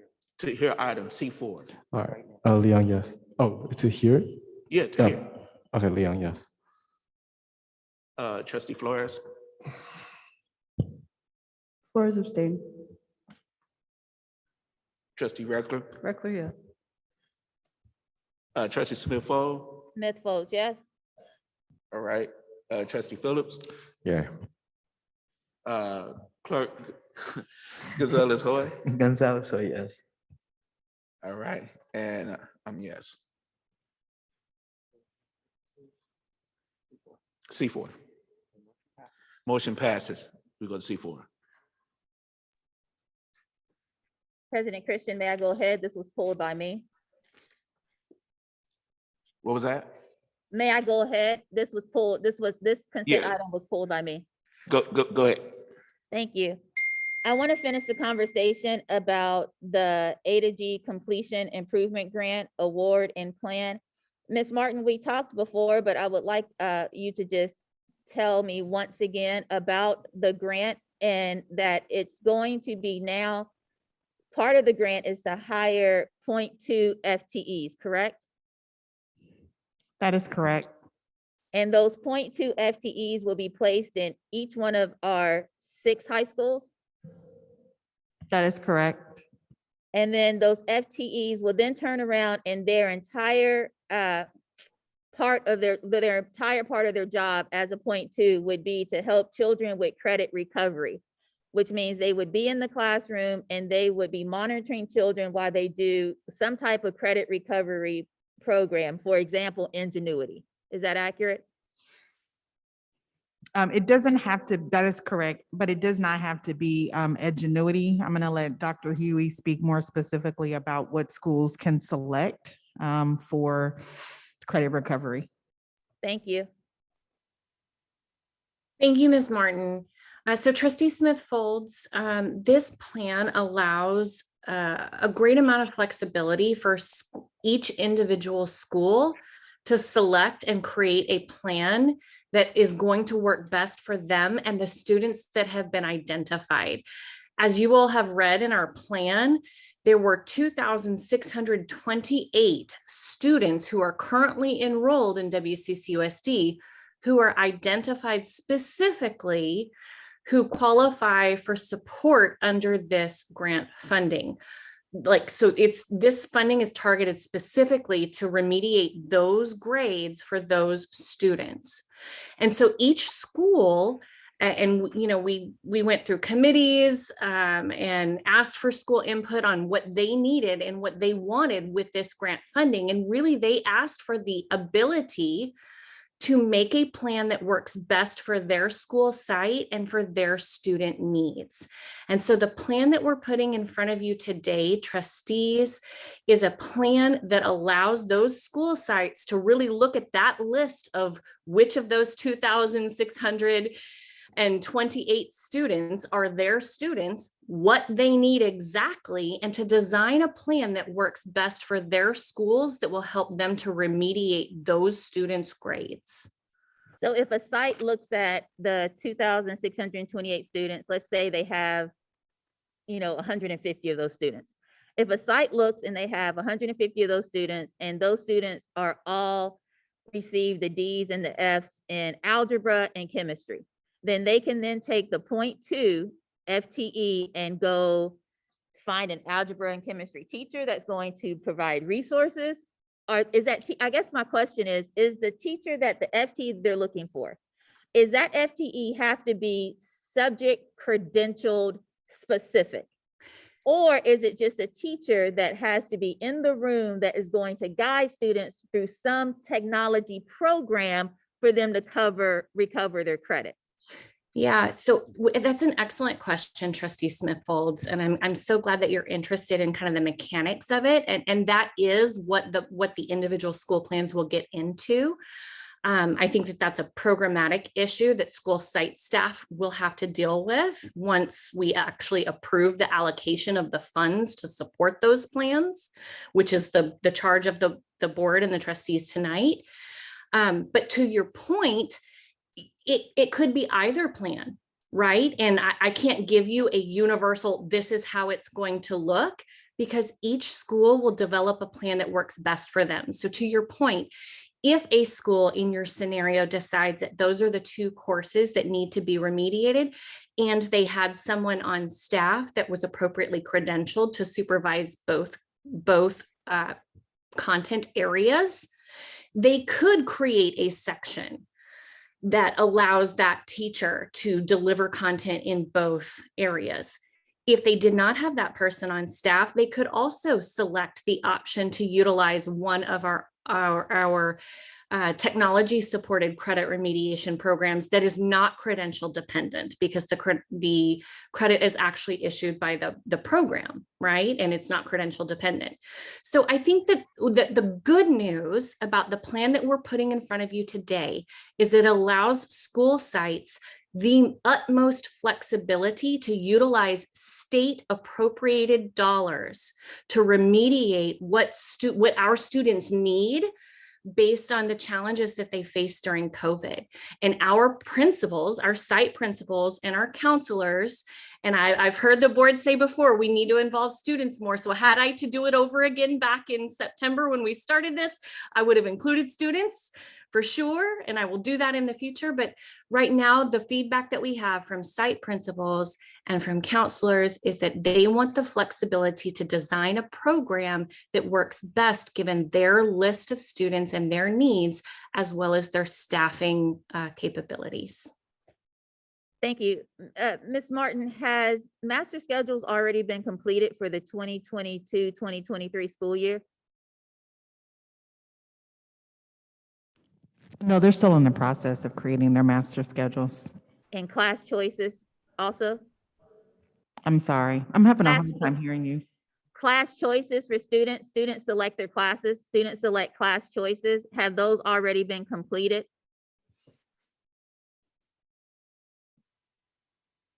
I'm asking because all of that impacts this program, right? Because if you already have a master schedule in place, and if you already have your class choices in place, then what you're saying is you're offering students the chance, because it's not a requirement. Is that correct? Or is this going to be something students have to do? Or is this an option that they can do to recover credits? Is it an option or is it something they have to do? It is an option, but I imagine that the counselors would be reaching out to parents to say, if your child does not take these classes, they will not graduate. So I imagine that, that's going to be a conversation. Counselors will be calling families to say, this is your child's schedule. This is why it's their schedule. I'm sure parents already know if their child received a D or an F. And so most parents are going to be inclined to ensure that they actually get credit recovery to make up those credits to graduate. So counselors will reach out to families, then schedules are created. Principals have already given out class selection sheets. They have that. Actually, at the principal meeting on Tuesday, I saw some principals during work time actually finishing up some master schedules, and we're going to be reviewing those, EDs and ed services, which includes Dr. Huey. So we will be actually looking at master schedules, but we want to make sure that we get these 0.2 allocated so that they can actually build those into the schedules as well for those 2,000 plus students. So getting this built into the schedule will have an impact if your master schedule is already completed.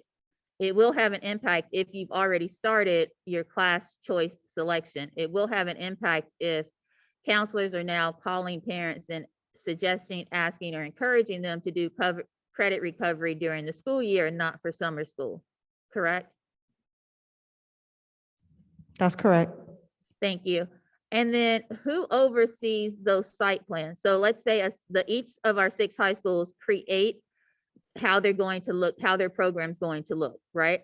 They create how they're going to use the grant money. When they create how they're going to use the grant money, Dr. Martin, then it does come back to your office, and your EDs will oversee that they're making sure that all of that grant money is being used as it was allocated when they did the plan. Is that accurate? It's in a collaboration. Dr. Huey managed the A through G grant for me. When I started, we knew we were getting the grant. I asked her to form a committee to actually ensure full implementation.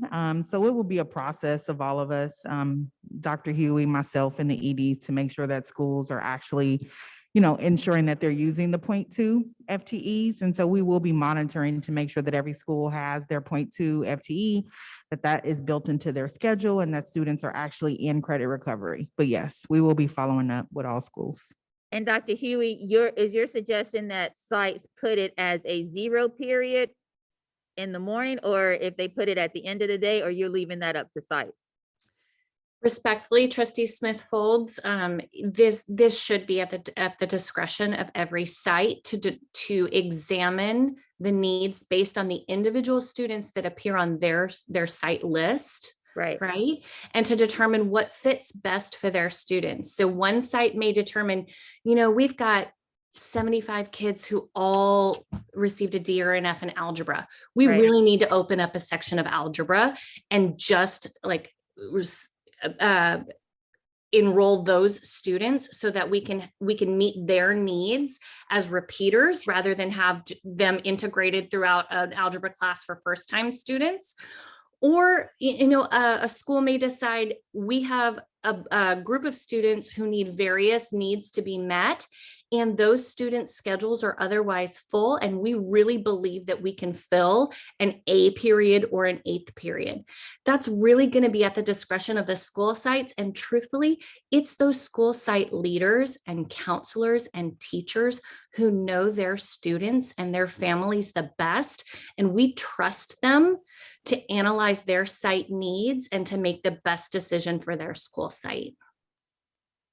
Thank you for that. Trustee or President Christian, I believe that those are all of my questions. All right, thank you. Any other questions?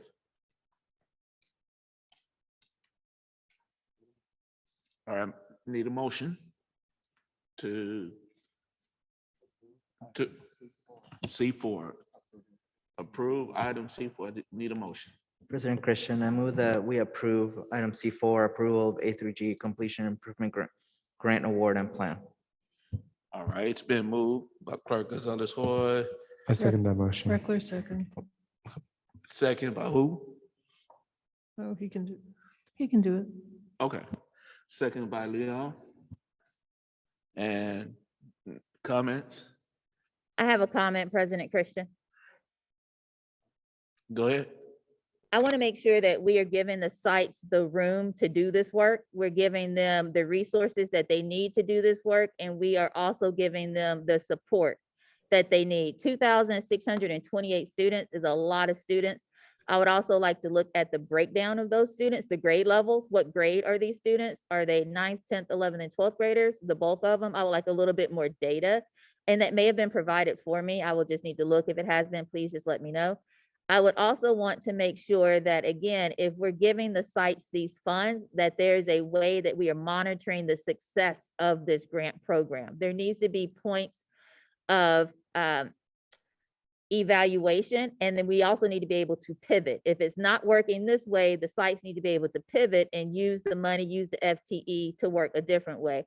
I also want to be clear that finding a FTE, 0.2 FTE teacher, not on a site, but hiring one is going to be a difficult task. So it's going to be for sites to ask their teachers who are already stretched thin to then commit to doing a 0.2 FTE with whatever that looks like. So again, I just want to make sure that we are giving support to the principals, the ones that we are saying are going to do the work. We're giving support to the teachers who decide to say yes to being a 0.2, and we provide the resources and the support.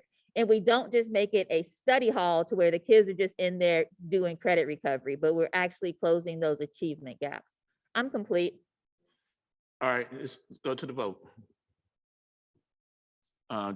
Trustee Leon, Leon, yes. Trustee Flores. Flores, yes. All right, thank you. Trustee Reckler, Reckler, yes. thank you. Trustee Smith-O. Smith votes yes with all the cautionary tales I provided. Thank you. All right, Trustee Phillips. Yeah. All right, and Clerk Gonzalez Hoy. Gonzalez, so yes. All right, and myself a yes. All right, motion carries. It passes. All right, back to F3. Attendance. President Christian, I think that this presentation item deserves a longer amount of time. I hate that Mr. Trujillo had to wait, but I wonder if you would entertain a motion to maybe do one of the other two items, that hopefully will be as quick as possible. And I would be happy to make that motion. Okay. I just don't know which one would be fast of the two items that are left outside of F3. For Ms. Sonia Neely Johnson, would you recommend F2 first, the revised policy? Okay, so F2. F2. Okay, then I'll make a motion that we discuss item F2 before F3. I'll second that motion. All right, F2. So we voting on it? Go right, you can cut off debate if you want to go right to the vote. Yeah, because time is just. We're going right to the vote. Trustee Leon, Leon, yes. Trustee Flores, Flores abstain. Trustee Reckler, Reckler, yes. Trustee Smith-O, Smith votes yes. Trustee Phillips, Yeah. Clerk Gonzalez Hoy. Gonzalez, so yes. All right, and I'm a yes. Ms. Neely Johnson. Good evening, everyone. Board President, Christian, trustees, Superintendent Hurst, and cabinet and educational partners. I'm going to be talking just briefly about board policy 6164.6 today. This is part of an update from our federal program monitoring. It was determined that our Section 504 policies and procedures were outdated, and we had a corrective action from our reviewers to update our procedures. And we did do that. We referenced the CSBA, which is the California School Board Agency, and we used one of their policies to model. And mainly just making sure that there was a grievance process that was very clear for our parents. And so this has been reviewed and accepted. And so tonight we're just bringing this for discussion. Thank you very much, board. Any questions? President Christian stepped out, so I'm chairing for a minute. Anyone? Okay. Is there a motion? Oh, excuse me, it's a discussion item. Thank you. Let's move to the next item. F3. Okay, the attendance report. Mr. Trujillo, would you like to at least introduce your item? There's 5 minutes, so I don't know how much.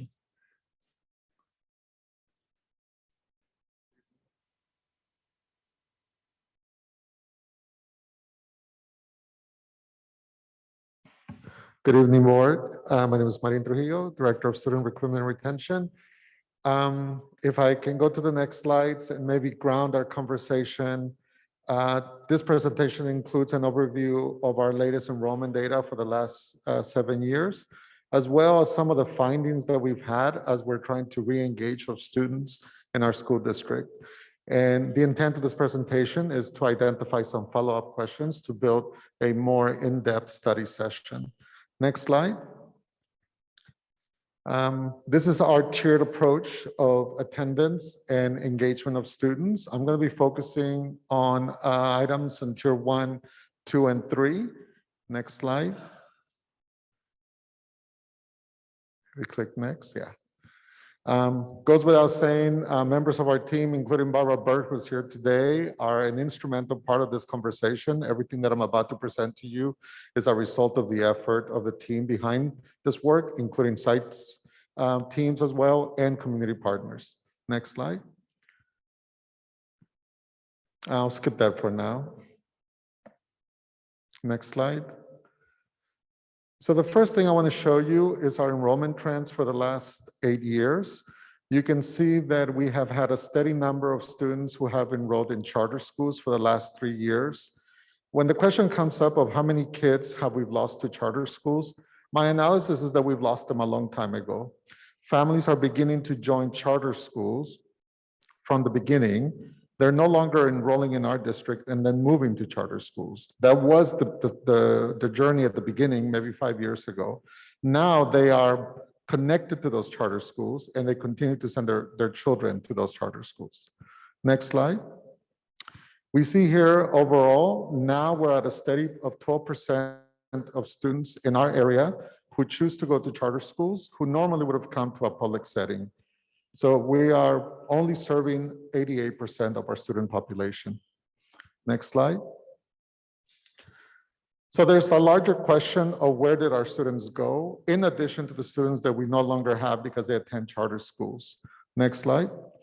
You can see here that every year we have children who leave our system. And Ms. Martin, you're right, I cannot read that far now. She's like, can you read this? So you can see that the largest number of students are going to other public systems, like public school districts. Another percentage goes to charter schools, and some go to private schools. Next slide.